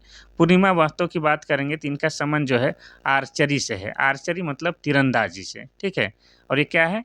तीरंदाज के प्रशिक्षक भी हैं। कौन? आपके पूर्णिमा महतो। और पूर्णिमा महतो को जो है 2013 में जो है द्रोणाचार्य पुरस्कार से भी सम्मानित किया जा चुका है। इतना याद रखना है। अगर हम लोग बात करेंगे दीपिका कुमारी का, तो ये भी क्या है? ये भी आपका तीरंदाज है। तीरंदाज या आर्चरी जो भी बोल दीजिए वही है। और ये झारखंड रांची रातू की रहने वाली है, ठीक है। और ये ओलंपिक भी खेल चुकी है, ओलंपियन भी है। इन्हें गोल्डन गर्ल भी कहा जाता है। और इन्हें जो है 2016 में जो है भारत सरकार के द्वारा जो है भारत सरकार की चौथी बड़ी पुरस्कार पद्मश्री पुरस्कार से भी सम्मानित किया गया है। और 2012 में जो है इन्हें अर्जुन पुरस्कार से भी सम्मानित किया गया है। इनको? दीपिका कुमारी को। और दीपिका कुमारी वर्तमान में जो है अतनु दास नामक व्यक्ति से जो है विवाह कर ली। किसके साथ? अतनु दास के साथ। और अतनु दास भी क्या है? तो ये भी आपका तीरंदाज हैं, इंटरनेशनल तीरंदाज हैं और पश्चिम बंगाल के रहने वाले हैं। इतना याद रखना है। चलिए आगे बढ़ते हैं हम लोग क्वेश्चन नंबर 26 की ओर। क्वेश्चन नंबर 26 कहता है कि झारखंड के किस शहर को खेल नगरी के नाम से जाना जाता है? पहला है जमशेदपुर, दूसरा है रांची, तीसरा है धनबाद, चौथा है बोकारो। तो इसका सही आंसर हो जाएगा आपका ऑप्शन नंबर ए, जमशेदपुर। जमशेदपुर को जो है झारखंड का खेल नगरी या खेल राजधानी कहा जाता है। साथ ही जमशेदपुर को जो है औद्योगिक राजधानी भी कहा जाता है। झारखंड का औद्योगिक राजधानी भी कहा जाता है। और जमशेदपुर में जो है आपका क्या है? कीनन स्टेडियम भी है। इतना याद रखना है। अब जमशेदपुर की बात किया जाए तो जमशेदपुर जो शहर है ये आपका पूर्वी सिंहभूम जिला के अंतर्गत आता है, ठीक है, पूर्वी सिंहभूम जिला के अंतर्गत आता है। और पूर्वी सिंहभूम जिला बना है 1990 में। जमशेदपुर शहर की बात करेंगे तो जमशेदपुर शहर जो है आपका स्वर्ण रेखा, ठीक है, स्वर्ण रेखा प्लस खरकई नदी के किनारे में बसा हुआ है। ये याद रखेंगे। अब जमशेदपुर में जो है आपका 1907 ईस्वी में जो है टिस्को कंपनी का स्थापना किया गया था। किसके द्वारा? तो जमशेदजी नसरवानजी टाटा के द्वारा। और उन्हीं के नाम पर जो है इस शहर को जमशेदपुर शहर या टाटा नगर भी कहा जाता है। और आपसे ये पूछ दिया जाए कि जमशेदपुर का जो है पुराना नाम क्या है? तो जमशेदपुर का पुराना नाम साकची है। इतना आपको याद रखना है। चलिए भाई साहब, इतना तो जानना ही होगा। तो आगे बढ़ते हैं हम लोग क्वेश्चन नंबर 27 की ओर। देखिए क्वेश्चन नंबर 27 बेहद ही खास, इसको ध्यान दीजिएगा। झारखंड में संपन्न 34वें राष्ट्रीय खेल के संबंध में कौन सा कथन सत्य है? सत्य कथन की पहचान करना है। पहला कह रहा है कि इस खेल का आयोजन 2011 में हुआ था। दूसरा 33 स्वर्ण, 26 रजत, 37 कांस्य सहित कुल 96 पदक झारखंड ने जीता था। तीसरा झारखंड की टीम को 5वां स्थान प्राप्त हुआ था। चौथा उपर्युक्त सभी सही है। तो क्या हो जाएगा इसका? ऑप्शन नंबर डी उपर्युक्त सभी सही है। तो आपको बता दें कि 34वां राष्ट्रीय खेल जो है झारखंड में ही हुआ था। कब हुआ था? तो ये 12 फरवरी से लेकर 26 फरवरी 2011 तक ये झारखंड में ही आयोजन हुआ था। झारखंड के 3 शहर में आयोजन हुआ था। एक तो हो जाएगा आपका रांची में, दूसरा हो जाएगा आपका जमशेदपुर शहर में, और तीसरा क्या हो जाएगा? तो तीसरा हो जाएगा धनबाद। तो ये 3 शहर में इसका आयोजन किया गया था।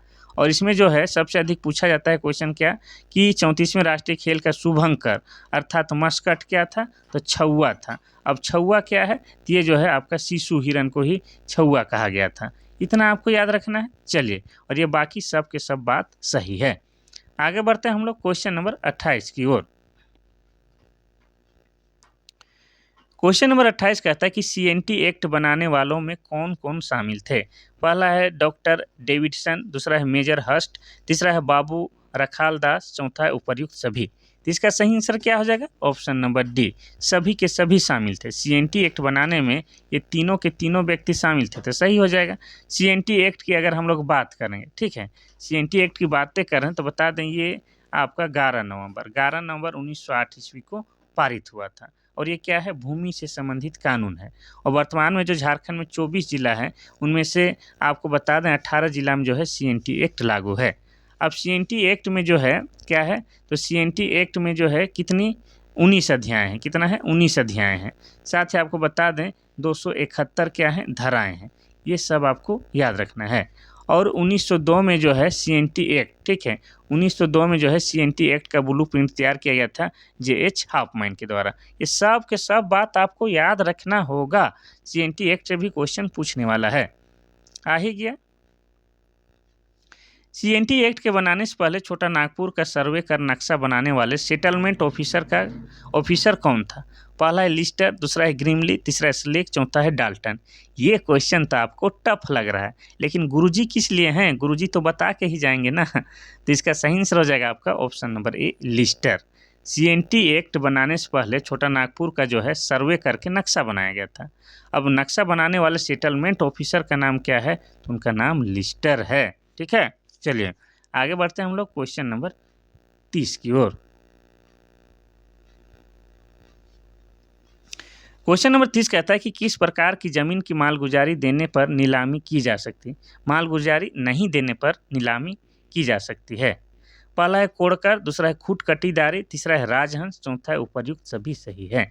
तो मालगुजारी मतलब आप समझते हैं टैक्स। हम लोग जिस ज़मीन पर रहते हैं, खेती बाड़ी करते हैं, घर द्वारा बनाए हैं, सब का सब हम लोग टैक्स देते हैं। और यही टैक्स पैसे से तो सरकार चलता है। इसीलिए जो है सरकार से हम लोग जो है खुल के सवाल कर सकते हैं। ठीक है, तो सवाल करना आपका अधिकार है, क्योंकि आपके टैक्स से ये राज चल रहा है। तो किस ज़मीन पर जो है टैक्स यानी कि मालगुजारी नहीं देने पर उस ज़मीन की नीलामी की जा सकती है? तो हो जाएगा ऑप्शन नंबर सी, राजहंस। अब ये राजहंस ज़मीन क्या होता है सर? तो आप लोग इसका दूसरा नाम बताते हैं गैर मजरूआ। क्या? गैर मजरूआ। गैर मजरूआ ज़मीन आप लोग सुने होंगे, उसी को राजहंस कहा जाता है। ठीक है, गैर मजरूआ खास ज़मीन को ही राजहंस कहा जाता है। और गैर मजरूआ आप लोग जानते हैं, जैसे पहाड़ी ये मंदिर के किनारे किनारे गैर मजरूआ ज़मीन में जो है जो चाहा सो जो है फ्री फोकटिया में घर बना लिए, वो सब क्या है? ठीक है। क्वेश्चन नंबर 31 कहता है कि संथाल परगना काश्तकारी अधिनियम किन क्षेत्रों में लागू है? पहला है दुमका पाकुड़, दूसरा है साहिबगंज गोड्डा, तीसरा है देवघर जामताड़ा, चौथा है उपर्युक्त सभी। तो इसका आंसर हो जाएगा ऑप्शन नंबर डी, उपर्युक्त सभी। आपको बता दें संथाल परगना काश्तकारी अधिनियम, इसी को क्या कहते हैं? एसपीटी, एसपीटी एक्ट कहते हैं, यानी कि संथाल परगना टेनेंसी। ये कब पारित हुआ है? तो 1949 में पारित हुआ है। ठीक है, और झारखंड में जो 24 जिला है, उनमें से जो आपको बता दें 6 जिला में ये लागू है। और ये भी क्या है? भूमि से संबंधित कानून है। और ये 6 जिला कौन कौन है? दुमका, पाकुड़, साहेबगंज, गोड्डा, देवघर, जामताड़ा। ये 6 के 6 जिला में जो है एसपीटी एक्ट लागू है। तो हो जाएगा ऑप्शन नंबर डी, उपर्युक्त सभी सही है। क्वेश्चन नंबर 32 कहता है कि झारखंड में हुए अधिकांश विद्रोह का मुख्य कारण क्या था? पहला है जमीन पर अवैध कब्जा, दूसरा है सूदखोरी, तीसरा है अधिक भू राजस्व और चौथा आदिवासियों का शोषण। तो देखिए यहाँ पर जो कारण दिया गया है सब के सब कारण है। झारखंड में जो विद्रोह हुआ है, पहली बात तो आप लोग जानिए कि कोई भी विद्रोह जो है एक ही कारण के कारण नहीं होता है।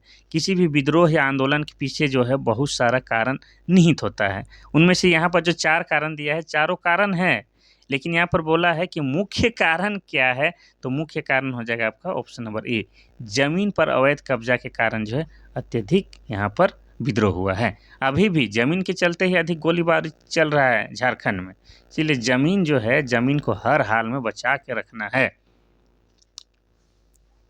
क्वेश्चन नंबर 33 कहता है कि मुंडा विद्रोह की अवधि क्या थी? पहला है 1783 1785, दूसरा है 1895 1900 और तीसरा 1855 56 और चौथा 1832 33। मुंडा विद्रोह यानी कि बिरसा मुंडा के द्वारा जो विद्रोह शुरू किया गया था उसको हम लोग मुंडा विद्रोह या बिरसा मुंडा आंदोलन कहते हैं, या उसी को जो है हम लोग उलगुलान कहते हैं। क्या कहते हैं? उलगुलान। और उलगुलान का मतलब होता है महान क्रांति। क्या हो जाता है? महान क्रांति या महान हलचल होता है। ये पूछ चुका है और हम आपको बता चुके हैं। अब बात करेंगे कि ये मुंडा विद्रोह या उलगुलान जो है इसका पीरियड कब से कब तक था, तो ऑप्शन नंबर बी, 1895 से लेकर बिरसा की मृत्यु तक यानी कि 1900 ईस्वी तक को उलगुलान का काल या मुंडा विद्रोह कहा जाता है। इतना आपको याद रखना है। चलिए बाकी विकल्प की बात करते हैं। 1783-85 जो है आपका तिलका मांझी आंदोलन का कार्यकाल था। इसका तिलका मांझी आंदोलन का 1855-56 ये आपका था संथाल विद्रोह का का अवधि था। 1832-33 ये जो है आपका भूमिज विद्रोह का जो है अवधि था। इतना याद रखना है। चलिए तो ऑप्शन नंबर बी हो जाएगा आपका 1895 से 1900 मुंडा विद्रोह बिरसा मुंडा के द्वारा शुरू किया गया था।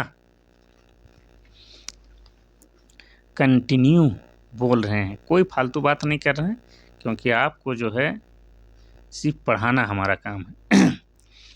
क्वेश्चन नंबर 34 कहता है कि CNT एक्ट के लागू होने के पूर्व सर्वे पर कुल कितना लाख खर्च हुआ था? पहला है 10 लाख, दूसरा है 18 लाख, तीसरा है 21 लाख, चौथा है 16 लाख। इसका सही आंसर हो जाएगा आपका ऑप्शन नंबर डी, 16 लाख रुपए। इतना डीपली क्वेश्चन नहीं पूछेगा, लेकिन एक आध दो क्वेश्चन पूछता है तो हम आपको एक एक जो हार्ड क्वेश्चन भी लेकर आए हैं। तो CNT एक्ट लागू होने से पहले जो है सर्वे हुआ था, और सर्वे हुआ था उसका भी नाम पूछता है कि सर्वे हुआ था उसको क्या कहा जाता है, तो उसको जो है कहा जाता है, लिख देते हैं, ट्रवर्स सर्वे। क्या कहा जाता है? ट्रवर्स सर्वे कहा जाता है। और उस सर्वे में जो है लगभग 16 लाख रुपये की खर्च आई थी। ठीक है, चलिए भाई। क्वेश्चन नंबर 35 कहता है कि कोयला भंडार में झारखंड का कौन सा स्थान है? पहला, दूसरा, तीसरा, चौथा। तो इसका सही आंसर हो जाएगा आपका ऑप्शन नंबर ई, पहला।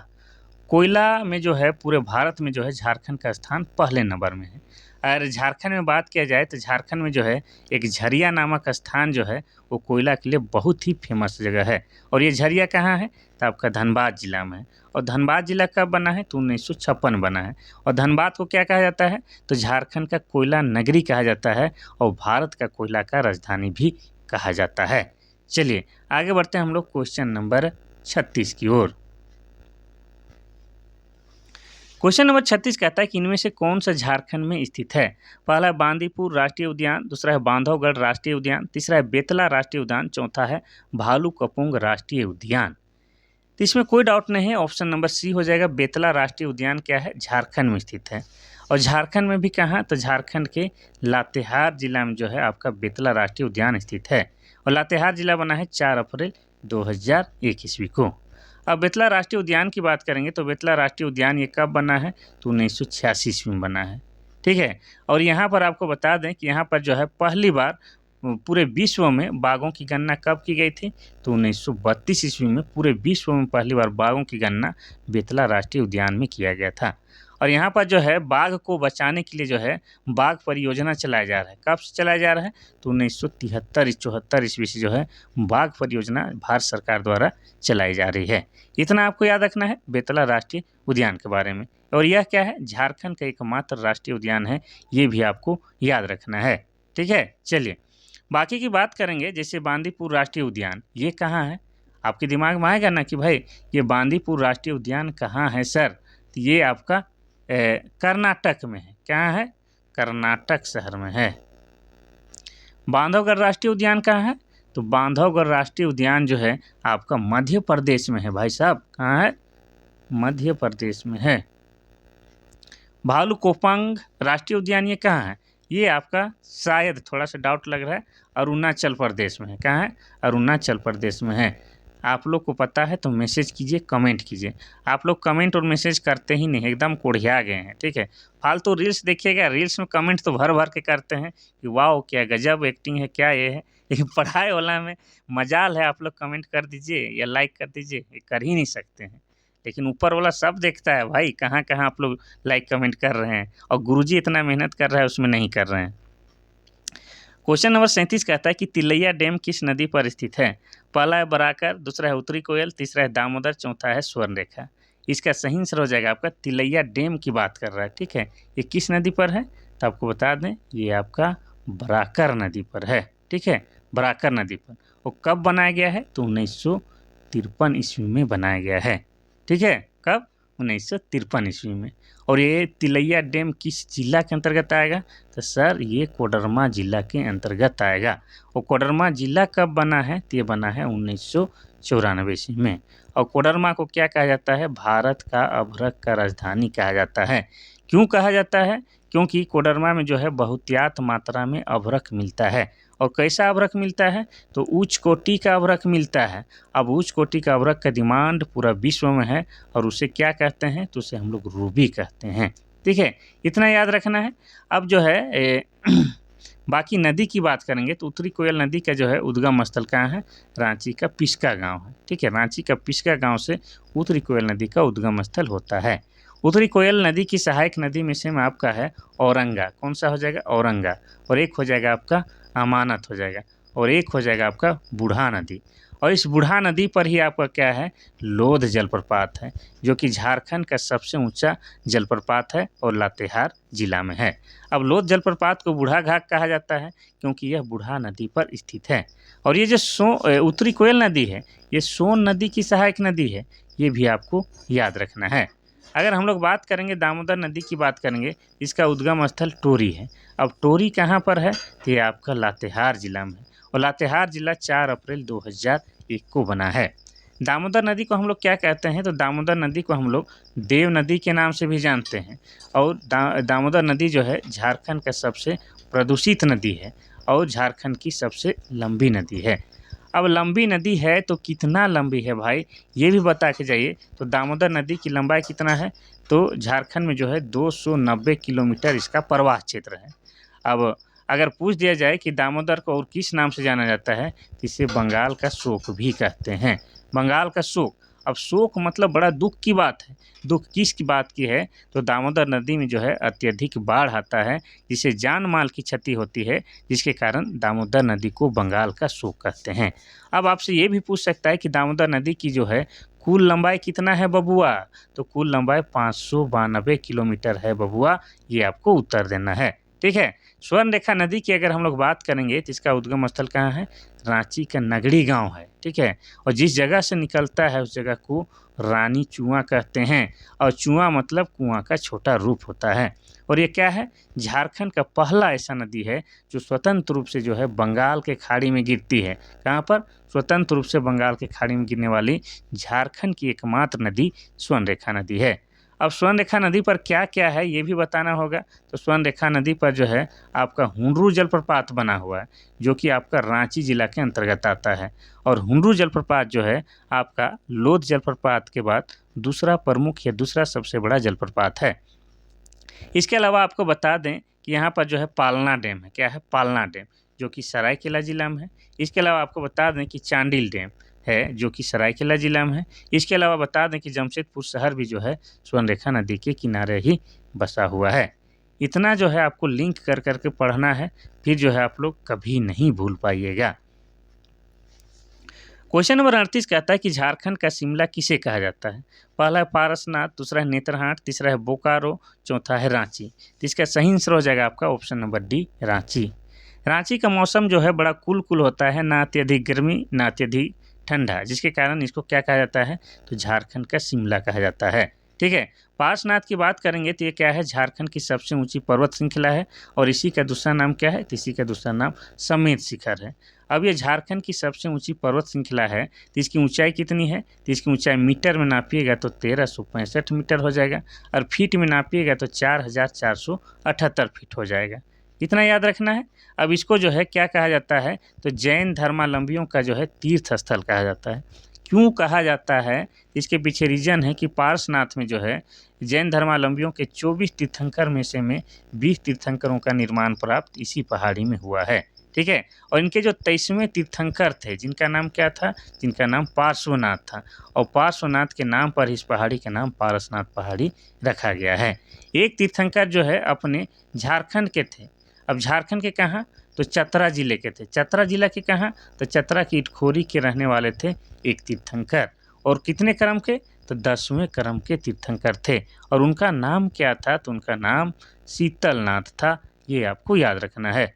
ठीक है, अब ये जान गए ये पारसनाथ के बारे में इतना। ये पारसनाथ पहाड़ी जो है किस जिला में है, तो ये आपका गिरिडीह जिला में है भाई। और गिरिडीह जिला बना है आपका 4 दिसंबर 1972 को। ये याद रखना है। चलिए अब बात करते हैं नेत्रहाट की। नेत्रहाट को हम लोग क्या बोलते हैं, पहाड़ों की मलिका बोलते हैं और क्या बोलते हैं, पहाड़ों की रानी बोलते हैं। ठीक है, यहाँ पर जो है क्या है, आपका घाघरी जलप्रपात है। ठीक है, घाघरी नदी पर ही आपका क्या है, घाघरी जलप्रपात है। इसके अलावा बता दें कि पूरे झारखंड में सबसे अधिक ठंड कहाँ लगता है, नेत्रहाट में, और सबसे अधिक वर्षा कहाँ होता है, तो नेत्रहाट में होता है। और यह एक पर्यटक स्थल है। यहाँ पर लोग सनराइज सनसेट यानी कि सूर्योदय और सूर्यास्त देखने जाते हैं। ठीक है, और नेत्रहाट में आपका क्या क्या है, तो नेत्रहाट में ही आपका मंगोलिया पॉइंट है। क्या है, मंगोलिया पॉइंट है। नेत्रहाट में ही आपका क्या है, विश्व प्रसिद्ध स्कूल नेत्रहाट विद्यालय है। ये भी आपको याद रखना है। अब नेत्रहाट जो है आपका लातेहार जिला के अंतर्गत आता है। ये आपको याद रखना है। चलिए आगे बढ़ते हैं हम लोग क्वेश्चन नंबर 39 की ओर। क्वेश्चन नंबर 39 कहता है कि झारखंड विधानसभा में कुल सदस्यों की संख्या कितनी है। पहला है 81, दूसरा है 82, तीसरा है 80, चौथा है 44। इसका सही आंसर हो जाएगा आपका ऑप्शन नंबर ए 81।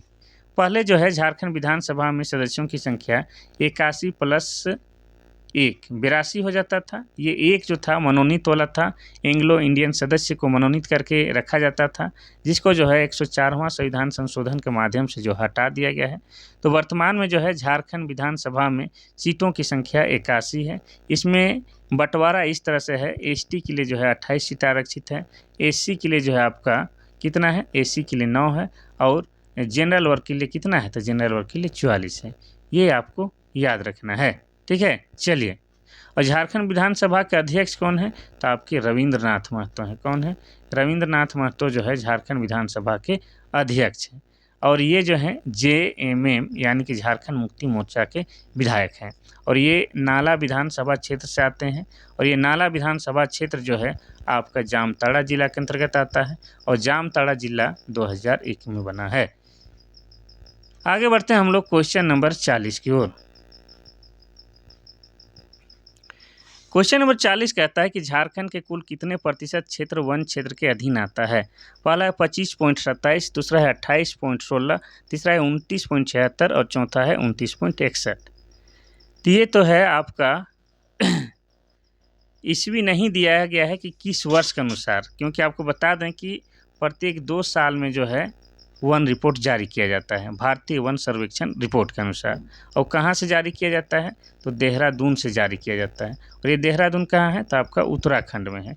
तो वहीं से जो है प्रत्येक 2 साल में वन रिपोर्ट जारी किया जाता है। ठीक है, तो बता दें कि 2019 के अनुसार जो है झारखंड का 1% कितना है, तो 29.61। ये क्या है, आपका 2019 के अनुसार है। लेकिन आपको पूछ दिया जाए 19 के बाद 2 साल जोड़ेंगे तो 2021 में झारखंड का 1% कितना है, तो आपका हो जाएगा 29.76 हो जाएगा। लेकिन इसको हम लोग 2023 में अगर देखते हैं तो कितना हो जाएगा, तो 2023 में हो जाएगा आपका 29.81। इसी को आप लोग अभी याद रखिए क्योंकि 25 वाला रिपोर्ट अभी तो आया नहीं है, तो हो जाएगा ये वाला। ठीक है, चलिए आगे बढ़ते हैं हम लोग क्वेश्चन नंबर 40 की ओर, 40 नहीं 41 की ओर। क्वेश्चन नंबर 41 कहता है कि झारखंड में सर्वाधिक मात्रा में कौन सी मिट्टी पाई जाती है? पहला है लाल मिट्टी, दूसरा है दोमट मिट्टी, तीसरा है काली मिट्टी, चौथा है लेटराइट मिट्टी। इसका सही आंसर हो जाएगा आपका ऑप्शन नंबर ए लाल मिट्टी। झारखंड के जो है कुल भौगोलिक क्षेत्र का जो है लगभग 90% इलाका में जो है आपका लाल मिट्टी पाई जाती है और लाल मिट्टी जो है बेहतरीन उपजाऊ के लिए नहीं है। यहाँ पर जो है कुछ मोटे अनाज होते हैं लेकिन सभी प्रकार के फसल नहीं होते हैं, यानी कि बंजर नुमा मिट्टी है, लेकिन ये झारखंड के 90% भूभाग में पाया जाता है, इसलिए इसे झारखंड का प्रमुख मिट्टी कहा जाता है। ठीक है, अगर बात किया जाए झारखंड में तो मुख्य रूप से जो है 6 प्रकार की मिट्टी पाई जाती है, इतना याद रखना है। चलिए आगे बढ़ते हैं हम लोग क्वेश्चन नंबर 42 की ओर। क्वेश्चन नंबर 42 कहता है कि निम्नलिखित में से कौन सा जिला अधिकांशतः वन क्षेत्र से आवृत है? पहला है गुमला, दूसरा है लातेहार, तीसरा है हजारीबाग, चौथा है कोडरमा। तो इसका सही आंसर हो जाएगा आपका ऑप्शन नंबर बी, लातेहार जो है सबसे अधिक वन क्षेत्र वाला जिला है, इतना याद रखना है। लातेहार का जो कुल भूभाग है, लातेहार का कुल भूभाग की बात करेंगे तो उसका जो है 55.54% में क्या है, वन है, और इस तरह से जो है पूरे झारखंड में सबसे अधिक वन वाला जिला आपका लातेहार है, इतना याद रखना है। अब लातेहार की बात करेंगे तो ये 4 अप्रैल 2001 को बना है। अगर पूछा जाता है कि सबसे कम वन वाला जिला कौन सा हो तो आपका हो जाता है जामताड़ा। जामताड़ा में जो है जामताड़ा का जो कुल भूभाग है उसका जो है सिर्फ और सिर्फ 5 पॉइंट कितना 5 पॉइंट लगभग हाँ 5 पॉइंट समथिंग कुछ है, तो 5.55-54% में क्या है आपका वन है, जो कि सबसे कम है, इतना याद रखना है। चलिए आगे बढ़ते हैं हम लोग क्वेश्चन नंबर 43 की ओर। कुछ क्वेश्चन बिल्कुल इजी आ रहे हैं तो उसको जो है जल्दी जल्दी स्किप करते हैं। ठीक है, झारखंड के किस जिले को भारत की अबरख की राजधानी कहा जाता है? पहला है कोडरमा, दूसरा है दुमका, तीसरा है रामगढ़, चौथा है साहिबगंज। तो इसका सही आंसर हो जाएगा आपका ऑप्शन नंबर ए। कोडरमा को क्या कहा जाता है? भारत की अबरख की राजधानी कहा जाता है, क्योंकि कोडरमा में जो है बहुतायत मात्रा में अबरख पाया जाता है। और कोडरमा के अलावा जो है झारखंड के गिरिडीह जिला, ठीक है, गिरिडीह जिला, इसके अलावा हजारीबाग जिला, ये 3 जिला में जो है मुख्य रूप से क्या है आपका अभ्रक पाया जाता है, लेकिन सबसे अधिक कोडरमा में पाया जाता है, इतना आपको याद रखना है। इसीलिए कोडरमा को भारत के अभ्रक की राजधानी कहा जाता है। और ये कोडरमा जो है जिला बना है 1994 ईस्वी में, इतना याद रखना है। चलिए बाकी जिला की बात करेंगे तो दुमका की बात करेंगे तो दुमका में आपका क्या लगता है, हिजला मेला लगता है, और दुमका जिला बना है 1855 ईस्वी को। रामगढ़ की बात करेंगे तो ये क्या है, क्षेत्रफल की दृष्टि से झारखंड का सबसे छोटा जिला है, और ये जिला बना है आपका 12 सितंबर 2007 ईस्वी को।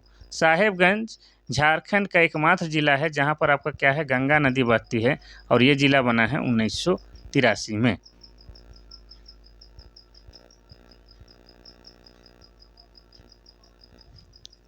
चौवालीस नंबर का क्वेश्चन कहता है कि दामोदर नदी का उद्गम स्थल कहाँ है? पहला है चैनपुर, दूसरा है छोटा नागपुर का पठार, तीसरा है पारसनाथ, और चौथा है त्रिकुट की पहाड़ी। तो इसका सही आंसर हो जाएगा आपका ऑप्शन नंबर बी, छोटा नागपुर का पठार। इसमें भी कहाँ, तो टोरी नामक स्थान से, जो कि आपका लातेहार जिला के अंतर्गत आता है। और हम दामोदर नदी के बारे में डिटेल में बता चुके हैं, तभी बस इतना ही बताते हैं। ठीक है, अब चैनपुर से कौन नदी का उद्गम स्थल होता है? तो चैनपुर से जो है आपका शंख नदी का उद्गम स्थल होता है। चैनपुर कहाँ है? तो चैनपुर आपका गुमला जिला के अंतर्गत आता है, और गुमला जिला बना है 1983 ईस्वी में। और इस शंख नदी पर ही ऐसा कहा जाता था कि पहले जो है यहाँ से हीरा प्राप्त किए जाते थे। ठीक है, पार्श्वनाथ पहाड़ी की बात करेंगे तो क्या है, झारखंड की सबसे ऊंची चोटी है। क्या है, झारखंड की सबसे ऊंची चोटी है, जो कि गिरिडीह जिला में। त्रिकुट की पहाड़ी से जो है आपका मयूराक्षी नदी का उद्गम स्थल होता है। किसका? मयूराक्षी नदी का उद्गम स्थल होता है। और ये मयूराक्षी नदी का ही दूसरा नाम क्या है, मोर नदी। और ये त्रिकुट की पहाड़ी कहाँ है? तो आपका देवघर जिला में है। और देवघर जिला कब बना है? तो 1983 में बना है। ठीक है, चलिए भाई साहब आगे बढ़ते हैं हम लोग क्वेश्चन नंबर 45 की ओर। क्वेश्चन नंबर 45 कहता है कि झारखंड राज्य की जनसंख्या में आदिवासियों का प्रतिशत वर्ष 1931 में कितना था? 50% से अधिक था, लेकिन 2011 में घटकर कितना प्रतिशत पर पहुंच गया है? पहला है 28, दूसरा है 30%, तीसरा है 28.2, चौथा है 26.2। तो देखिए 1931 में जो है आदिवासियों की संख्या जो है 50% से अधिक था। झारखंड की जो कुल जनसंख्या है उसमें 50% से अधिक था, लेकिन घटते गया है। जनरली क्या होता है, बढ़ता है, लेकिन आदिवासियों की संख्या जो है घटते गया है। और 2011 तक जो है आदिवासियों की स्थिति क्या है तो बताते हैं, ध्यान से देखिए।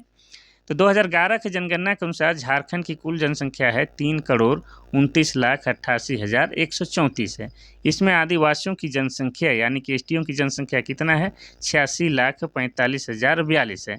इसको प्रतिशत में करेंगे तो कितना हो जाएगा 26.2% हो जाएगा। लेकिन पहले जो है 50% से ज़्यादा था, अभी आधा हो गया है। धीरे धीरे समाप्त ना हो जाए, इस बात को ख्याल रखना है। ठीक है, चलिए। इसमें भी सबसे अधिक जनसंख्या किसकी है संथाल की, दूसरे मुराओं, तीसरा मुंडा, चौथा में हो जाएगा।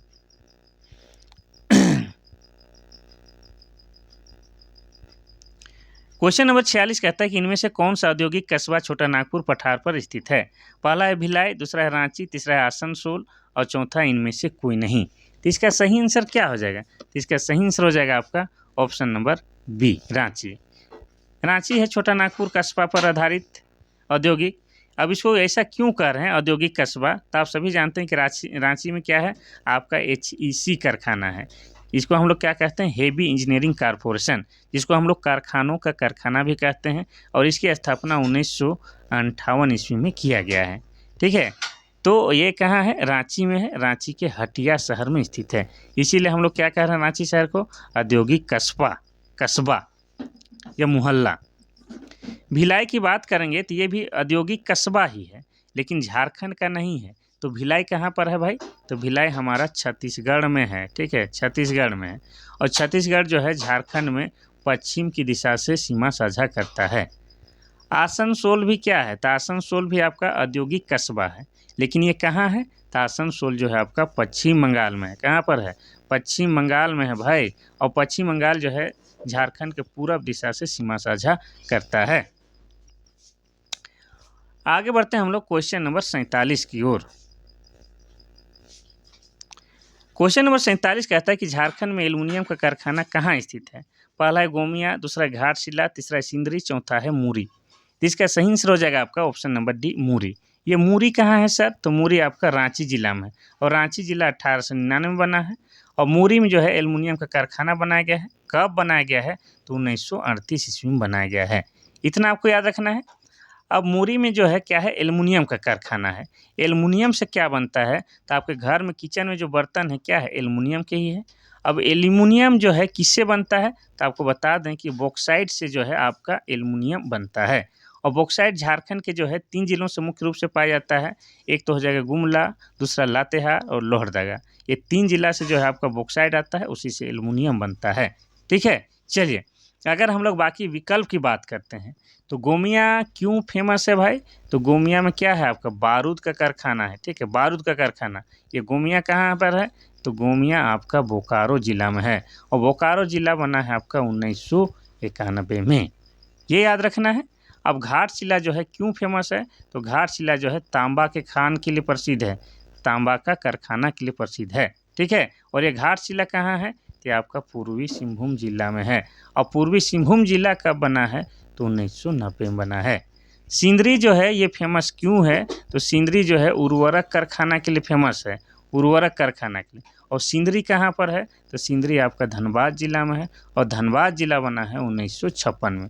और सिंदरी कारखाना बना है 1951 में, जिसको हम लोग कहते हैं कि पहला पंचवर्षीय योजना के दौरान सिंदरी का उर्वरक कारखाना खोला गया था। चलिए, आधा तो हम लोग देख लिए हैं, लेकिन जो है प्यास लग रहा है, लेकिन नहीं पीते हैं, देखते हैं कितना कर सकते हैं। क्वेश्चन नंबर 48 कहता है कि झारखंड के किस शहर में दामोदर घाटी निगम की भूमि संरचना डिवीजन है। पहला है रांची, दूसरा है हजारीबाग, तीसरा है धनबाद, चौथा है जमशेदपुर। इसका सही आंसर हो जाएगा आपका ऑप्शन नंबर बी, हजारीबाग में। ठीक है, कहाँ पर है, तो हजारीबाग जिला में जो है आपका दामोदर घाटी निगम का भूमि संरक्षण डिवीजन है। इसका काम क्या है कि भूमि का जो है संरक्षण करना है, उसको क्षरण से बचाना है, बहुत सारा चीज़ है, कटाव से बचाना है। ये सब जिम्मेवारी वाला जो भाग है कहाँ है, आपका हजारीबाग में है। अब हम लोग बात करेंगे दामोदर घाटी निगम की। तो दामोदर घाटी निगम की स्थापना कब हुई है, तो 7 जुलाई 1948 को जो है दामोदर घाटी निगम की स्थापना हुई है। और यह झारखंड ही नहीं, भारत की प्रथम बहुउद्देशीय नदी घाटी परियोजना है। और यह जो है आपका अमेरिका का, कहाँ का, अमेरिका का जो है टेनेंसी नदी घाटी परियोजना का नकल है या उसी का प्रारूप है, ये आप कह सकते हैं। इसमें 8 बड़े बांध बनाए गए हैं, कहाँ, दामोदर घाटी निगम में। और एक आपका क्या है, अवरोधक बांध भी है, कि एक अवरोधक बांध भी है, और उस अवरोधक बांध का नाम क्या है, तो दुर्गापुर बांध है। क्या नाम है, तो दुर्गापुर बांध है, ये भी आपको याद रखना है। चलिए आगे बढ़ते हैं हम लोग क्वेश्चन नंबर 49 की ओर। क्वेश्चन नंबर 49 कहता है कि रांची में किसके सहयोग से एक इंसुलेटर तथा विद्युत उपकरण कारखाना स्थापित किया गया है? पहला है जर्मनी, दूसरा है फ्रांस, तीसरा है जापान, चौथा है चेकोस्लोवाकिया। तो हो जाएगा आपका ऑप्शन नंबर डी, चेकोस्लोवाकिया के सहयोग से जो है रांची में इंसुलेटर और विद्युत उपकरण कारखाना स्थापित किया गया है। इतना याद रखना है। चलिए आगे बढ़ते हैं हम लोग क्वेश्चन नंबर 50 की ओर।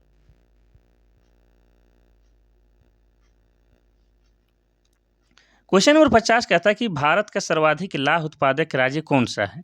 पहला है झारखंड, दूसरा है उड़ीसा, तीसरा है छत्तीसगढ़, चौथा है बिहार। इसका सही आंसर क्या हो जाएगा? तो इसका सही आंसर हो जाएगा आपका ऑप्शन नंबर ए, झारखंड।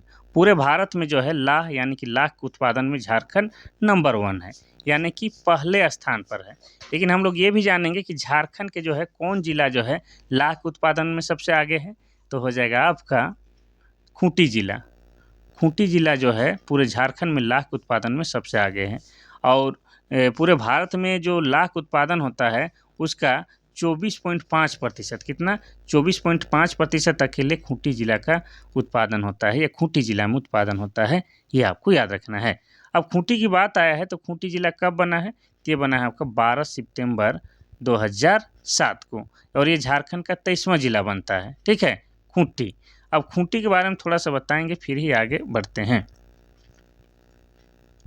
खूंटी जो है रांची जिला से अलग करके बनाया गया है, और खूंटी प्लस लोहरदगा झारखंड के 2 ऐसे जिले हैं जो किसी भी राज्य के साथ सीमा साझा नहीं करते हैं। झारखंड में 24 जिला हैं, उनमें से 22 जिला किसी न किसी राज्य के साथ सीमा साझा करते हैं, लेकिन खूंटी जो है और लोहरदगा किसी भी राज्य के साथ सीमा साझा नहीं करता है। और प्रतिशत के दृष्टिकोण से जो है झारखंड में सबसे अधिक आदिवासियों का निवास स्थल कहाँ है? तो आपका खूंटी जिला में है। इतना याद रखना है। चलिए ज़्यादा डिटेल नहीं चलते हैं, बहुत लंबा सवाल जवाब करना है। क्वेश्चन नंबर 51 कहता है कि विद्यालय में बच्चों को लाने के लिए झारखंड में कौन सी योजना चलाई गई थी? पहला है ऑपरेशन फ्लड, दूसरा है पल्स पोलियो अभियान, तीसरा है मिड डे मील, चौथा ऑपरेशन ब्लैक बोर्ड। तो इसका सही आंसर हो जाएगा आपका option number C, mid day meal. Mid day meal मतलब होता है मध्याह्निक भोजन, यानी कि टिफिन जो होता है, लंच टाइम जो होता है स्कूल में, उस समय खाना दिया जाता है। तो झारखंड में बहुत ऐसे गरीब परिवार हैं जिनको एक वक्त का भी खाना नहीं मिलता है, तो खाना मिल जाए वही लालच से कम स्कूल जाए। तो स्कूलों में जो है क्या है, स्कूलों में जो है छात्रों की जनसंख्या को बढ़ाने के लिए या शिक्षा को और आकर्षित करने के लिए जो है मिड डे मील योजना चलाई गई थी। ये शायद सामान्यतः ये 15 अगस्त 1995 से ये योजना चालू है। ठीक है, कब से? 15 अगस्त 1995 से। चलिए आगे बढ़ते हैं क्वेश्चन नंबर 52 की ओर। थोड़ा सा पानी पी लेते हैं, आप लोग भी पी लीजिए। चलिए क्वेश्चन नंबर 52 कहता है कि मुख्यमंत्री ग्राम सेतु योजना किस वर्ष शुरू की गई थी? पहला है 2000 ईस्वी, दूसरा है 2003, तीसरा है 2001, चौथा है 2004। तो इसका सही आंसर क्या हो जाएगा? तो इसका सही आंसर हो जाएगा आपका ऑप्शन नंबर सी, 2001 में। कहाँ चला गया? जाने नहीं देंगे तुझे, हो जाएगा आपका ऑप्शन नंबर सी, 2001 में मुख्यमंत्री ग्राम सेतु योजना की शुरुआत की गई थी। अगर महीना पूछ दिया जाए तो हो जाएगा आपका सितंबर माह 2001 से। और इसका उद्देश्य क्या था? तो ग्रामीण क्षेत्रों में जो है सड़क पुल का निर्माण करना, ताकि ग्रामीण गांव को जो है शहरों से जो है अच्छी तरह से जोड़ा जा सके। ठीक है, बस इतना ही आपको याद रखना है। आगे बढ़ते हैं हम लोग क्वेश्चन नंबर 53 की ओर। क्वेश्चन नंबर 53 कहता है कि सरकार प्रत्येक वर्ष प्रत्येक विधायक को एमएलए स्कीम के तहत कितने करोड़ रुपए देती है? पहला है 2 करोड़, दूसरा है 3 करोड़, तीसरा है 4 करोड़ और चौथा है 5 करोड़। तो हो जाएगा ये आपका ऑप्शन नंबर डी, 5 करोड़। देखिए, तो प्रत्येक विधायक को जो है एमएलए स्कीम के तहत जो है कितना मिलता है? एक साल में आपको 5 करोड़ मिलता है। क्या? 5 करोड़ मिलता है। 5 साल तक विधायक रहेगा तो क्या? 25 करोड़ रुपया मिलता है। और इसको जो है विधायक को अपने क्षेत्र में खर्च करना होता है, लेकिन ये लोग तो 1 करोड़ का भी खर्च नहीं करता है। 25 करोड़ ये तो सिर्फ और सिर्फ खर्च करने के लिए दिया जाता है। इसके अलावा बहुत सारा फंड और स्कीम के तहत जो है आप अपने क्षेत्र का विकास कर सकते हैं, लेकिन ये लोग 25 करोड़ का भी विकास अपने क्षेत्र में नहीं करते हैं। इतना आपको याद रखना है। तो एक विधायक को जो है प्रत्येक साल 5 करोड़ दिया जाता है कि आप भाई अपना जनता को खुश करने के लिए या तो अपने जनता के क्षेत्र में विकास करने के लिए जो है 5 करोड़ खर्च कीजिए अपना विधायकी क्षेत्र में, अपना विधानसभा क्षेत्र में। लेकिन ये जो लोग हैं, नेता लोग जो है बिल्कुल खर्च नहीं करते हैं। लेकिन आपको एग्ज़ाम के दृष्टिकोण से याद रखना होगा कि विधायक को जो है एमएलए स्कीम के तहत 5 करोड़ प्रतिवर्ष मिलता है और 5 साल में 25 करोड़। 25 करोड़ में जो है पाँचों 10 करोड़ बचा लेगा तो बहुत हो जाएगा। क्वेश्चन नंबर 54 कहता है कि मुख्यमंत्री विकास योजना किससे संबंधित है? पहला है राज्य के सर्वांगीण विकास, दूसरा है गांव के शिक्षा विकास, तीसरा है गांव में अनाज का वितरण, चौथा है इनमें से कोई नहीं। तो इसका सही आंसर हो जाएगा आपका ऑप्शन नंबर ए, राज्य के सर्वांगीण विकास से संबंधित है। मुख्यमंत्री विकास योजना का संबंध राज्य के सर्वांगीण विकास से है।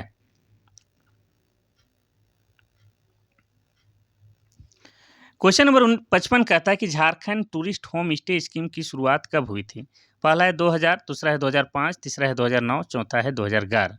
तो इसका सही आंसर हो जाएगा आपका ऑप्शन नंबर सी हो जाएगा 2009 में। ठीक है, और इसका क्या मतलब था? Jharkhand tourist home stay scheme मतलब कि पर्यटन क्षेत्र में जो है, पर्यटन स्थल में जो है पर्यटकों के लिए रुकने खाने पीने का व्यवस्था करना, ताकि जो है अधिक से अधिक पर्यटक झारखंड में आए और घूमें फिरें और झारखंड का आय बढ़े। ठीक है, तो 2009 में जो है Jharkhand tourist home stay scheme शुरू किया गया था, यानी कि उसके रुकने ठहरने खाने पीने की उचित व्यवस्था आपका पर्यटक स्थल पर ही किया जाना है। इसीलिए देखिएगा जहाँ जहाँ पर्यटक स्थल है वहाँ पर रुकने के लिए बनाया जा रहा है आजकल, रहने के लिए।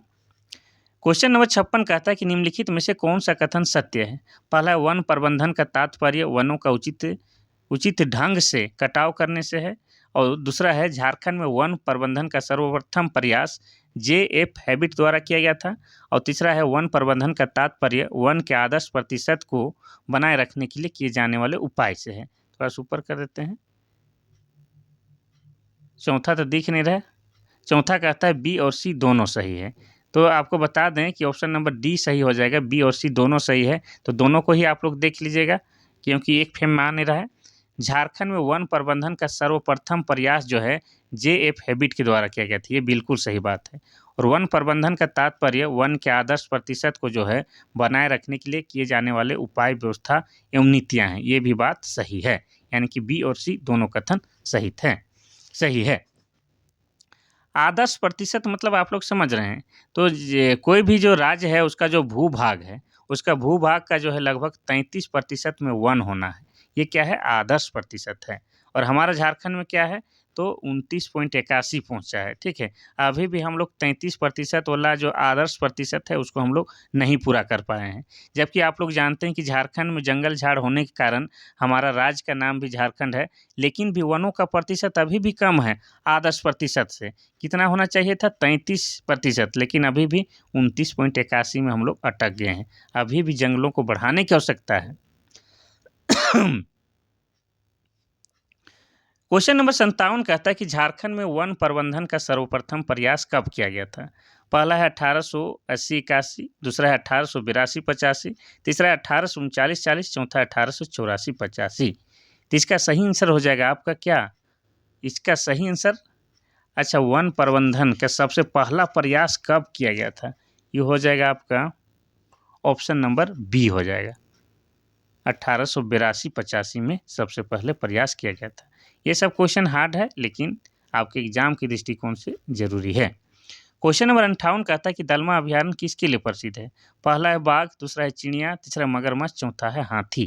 तो इसका सही आंसर हो जाएगा आपका ऑप्शन नंबर, दलमा अभयारण्य बोल रहा है, ऑप्शन नंबर डी हाथी के लिए। ये दलमा अभयारण्य जो है आपका कहाँ है? तो आपका पूर्वी सिंहभूम जिला में है। ठीक है, पूर्वी सिंहभूम जिला में। और पूर्वी सिंहभूम जिला बना है 1990 ईस्वी में, और दलमा अभयारण्य बना है कब? ये 1976 में। ठीक है, ऐसे संजय गांधी के द्वारा जो है 1975 में उद्घाटन कर दिया गया था। नहीं, उद्घाटन नहीं, मतलब उसका क्या बोलते हैं, नींव रख दिया गया था। लेकिन ये जो है विधिवत उद्घाटन 1976 में हुआ है, इसीलिए 1976 ही मानेंगे। अब यहाँ पर जो है दलमा अभयारण्य में जो है हाथी परियोजना चलाई जा रही। कब से चलाई जा रही तो वो भी बता दें। तो हाथी परियोजना जो है 1992 ईस्वी से चलाया जा रहा है दलमा अभयारण्य में हाथी परियोजना भारत सरकार द्वारा।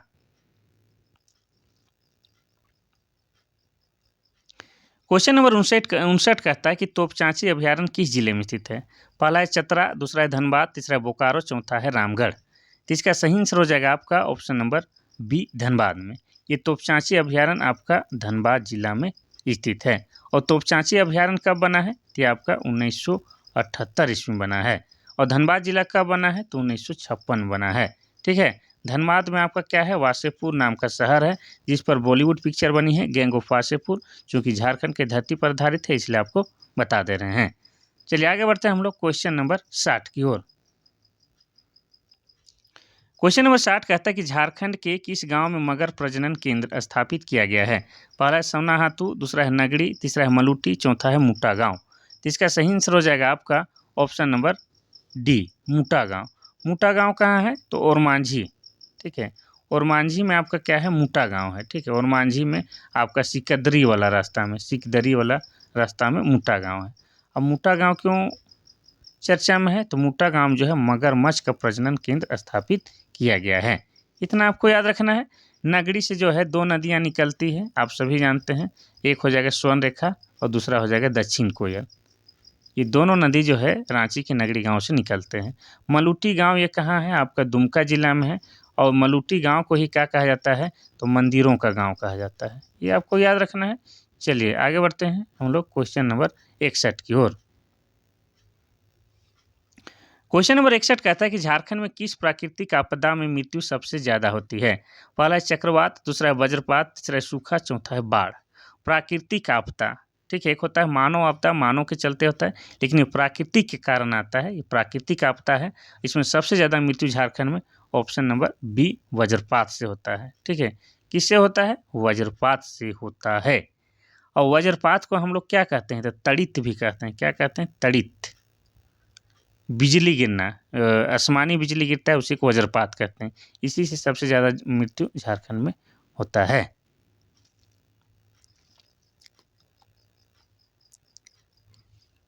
क्वेश्चन नंबर 62 कह रहा है झारखंड की प्रथम नागपुरी फिल्म कौन सी है? पहला है सोना का नागपुर, दूसरा है भगवान बिरसा, तीसरा है हीरा नागपुर, चौथा है कोयलांचल। तो इसका सही आंसर हो जाएगा आपका ऑप्शन नंबर ए, सोना का नागपुर। सोना की नागपुर क्या है? झारखंड की प्रथम नागपुरी फिल्म है। 63 झारखंड का प्रथम फिल्म कौन सा है? पहला है कन्यादान, दूसरा है झारखंडी बाबू, तीसरा है प्रेम दीवानी, चौथा है आक्रांत। इसका सही आंसर हो जाएगा आपका ऑप्शन नंबर डी, आक्रांत। ये क्या है? झारखंड का प्रथम फिल्म है, लेकिन झारखंड का प्रथम नागपुरी फिल्म बोला जाएगा तो नागपुरी फिल्म हो जाएगा आपका सोना का नागपुर। क्या हो जाएगा? सोना का नागपुर। ये प्रथम नागपुरी फिल्म है, लेकिन प्रथम फिल्म अगर बोलेगा तो हिंदी वाला आक्रांत हो जाएगा। चलिए आगे बढ़ते हैं हम लोग क्वेश्चन नंबर 64 की ओर। क्वेश्चन नंबर 64 कहता है कि भारत का तांबा गलाने का सबसे बड़ा कारखाना कहाँ स्थापित है? पहला है जमशेदपुर, दूसरा है घाटशिला, तीसरा है बोकारो, चौथा है धनबाद। तो इसका सही आंसर क्या हो जाएगा? तो इसका सही आंसर हो जाएगा आपका ऑप्शन नंबर बी, घाटशिला में है। ठीक है। घाटशिला कहाँ है? तो ये आपका पूर्वी सिंहभूम जिला में है। और पूर्वी सिंहभूम जिला कब बना है? तो 1990 में बना है। ये आपको याद रखना है। तो यहीं पर जो है आपका सामान्यतः 1924 से जो है क्या है, तांबा गलाने या तांबा निकालने का काम चल रहा है। कहाँ पर? घाटशिला में।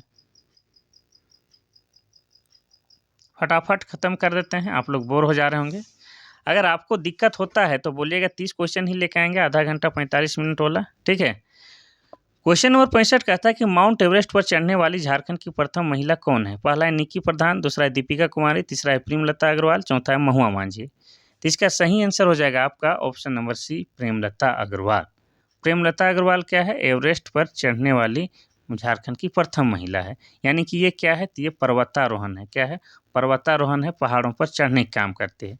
और मोस्ट इम्पोर्टेंट आपको बता दें कि यह जो है 48 वर्ष की आयु से जो है पर्वतारोहण की शुरुआत करती है। एक तो महिला है, ऊपर से इतना कठिन काम है, और इतना जब आप लोग रिटायरमेंट के सोचते हैं उस समय से इतना मुश्किल काम को करने का जो है चैलेंज लेती है। कौन? प्रेमलता अग्रवाल। और इन्होंने जो है माउंट एवरेस्ट पर भी चढ़ गया है। अब इनका जो है इन साहसिक कार्य के चलते जो है भारत सरकार द्वारा 2013 में जो है इन्हें क्या मिला है? तो पद्मश्री पुरस्कार से सम्मानित किया गया है। और पद्मश्री पुरस्कार कोई छोटा मोटा पुरस्कार नहीं होता है, बल्कि यह भारत सरकार का चौथा बड़ा पुरस्कार है। ये भी आपको याद रखना है। 2011 ईस्वी में इन्होंने जो है एवरेस्ट को भी फतह कर लिया था। क्या? एवरेस्ट को भी फतह कर लिया था, जो कि पूरे विश्व का सबसे ऊंचा पर्वत श्रृंखला है। ठीक है, इतना याद रखना है। अब ये प्रेमलता अग्रवाल अपना झारखंड की है, लेकिन झारखंड कहाँ, तो झारखंड जमशेदपुर की रहने वाली है भाई, ये भी आपको याद रखना है। चलिए बाकी विकल्प का जो है हम लोग चर्चा करते हैं। जैसे बात करेंगे निक्की प्रधान, तो ये कहाँ है, ये खूंटी हेसल की रहने वाली, ठीक है, खूंटी हेसल गाँव की रहने वाली है। और आपको बता दें ये झारखंड की प्रथम महिला हॉकी खिलाड़ी है जिन्होंने ओलंपिक खेल खेला था। 2016 का जो है रियो डी जेनेरियो ओलंपिक में ये भाग ली थी। कौन, निक्की प्रधान। दीपिका कुमारी की बात करेंगे तो क्या है, तीरंदाज है, आर्चरी है, सब कुछ है। ये रांची रातू के रहने वाली है और इन्हें जो है 2016 में जो है भारत सरकार के द्वारा पद्मश्री पुरस्कार से सम्मानित किया गया है और 2012 में जो है इन्हें अर्जुन पुरस्कार से सम्मानित किया जा चुका है और 2010 के जो है कॉमनवेल्थ गेम में इन्होंने जो है 2 गोल्ड मेडल भी जीते थे। कौन, दीपिका कुमारी। अगर महुआ मांझी की बात किया जाए तो यह एक नेत्री भी हैं और ये क्या है, ये एक अच्छी राइटर भी हैं। ये जो है वर्तमान में जेएमएम यानी कि झारखंड मुक्ति मोर्चा से क्या है, तो झारखंड मुक्ति मोर्चा से जो है राज्यसभा की सदस्य हैं। इतना याद रखना है। साथ ही इनके द्वारा जो है लिखा गया पुस्तक जो काफ़ी चर्चा में है, कौन सा है, तो मारंगोडा नीलकंठ हुआ, मारंगोडा नीलकंठ हुआ इन्हीं का पुस्तक है, ठीक है, जिनके बारे में हमेशा जो है जेएसएससी पूछते रहता है। चलिए आगे बढ़ते हैं हम लोग क्वेश्चन नंबर 66 की ओर। क्वेश्चन नंबर 66 कहता है कि झारखंड का प्रथम बिजली घर कहाँ स्थापित किया गया है। पहला है मैथन, दूसरा है तिलैया, तीसरा पतरातू, चौथा है पंचेत। तो इसका सही आंसर क्या हो जाएगा, तो इसका सही आंसर हो जाएगा आपका ऑप्शन नंबर बी, तिलैया में किया गया है। कब किया गया है, तो 1953 में किया गया है। इतना आपको याद रखना है। और तिलैया कहाँ है, तो आप सभी जानते हैं ये आपका कोडरमा जिला में है, ठीक है। कोडरमा में तिलैया में 1953 में जो है प्रथम बिजली घर की स्थापना किया गया है।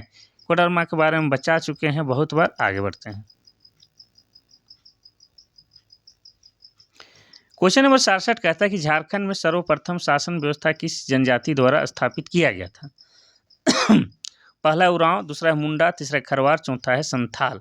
इसका सही आंसर क्या हो जाएगा आपका ऑप्शन नंबर बी, मुंडा जनजाति के द्वारा जो है सबसे पहले शासन व्यवस्था की शुरुआत किया गया था।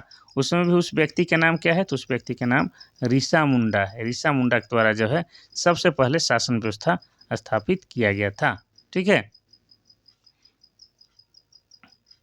सभी जनजाति के बारे में बता चुके हैं, ऑलरेडी लेट है तो हम लोग फटाफट आगे बढ़ते हैं।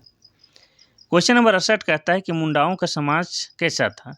मातृ सत्तात्मक, दूसरा है पितृ सत्तात्मक, तीसरा है ए और बी दोनों, चौथा इनमें से कोई नहीं। तो इसका सही आंसर हो जाएगा आपका ऑप्शन नंबर बी, पितृ सत्तात्मक है।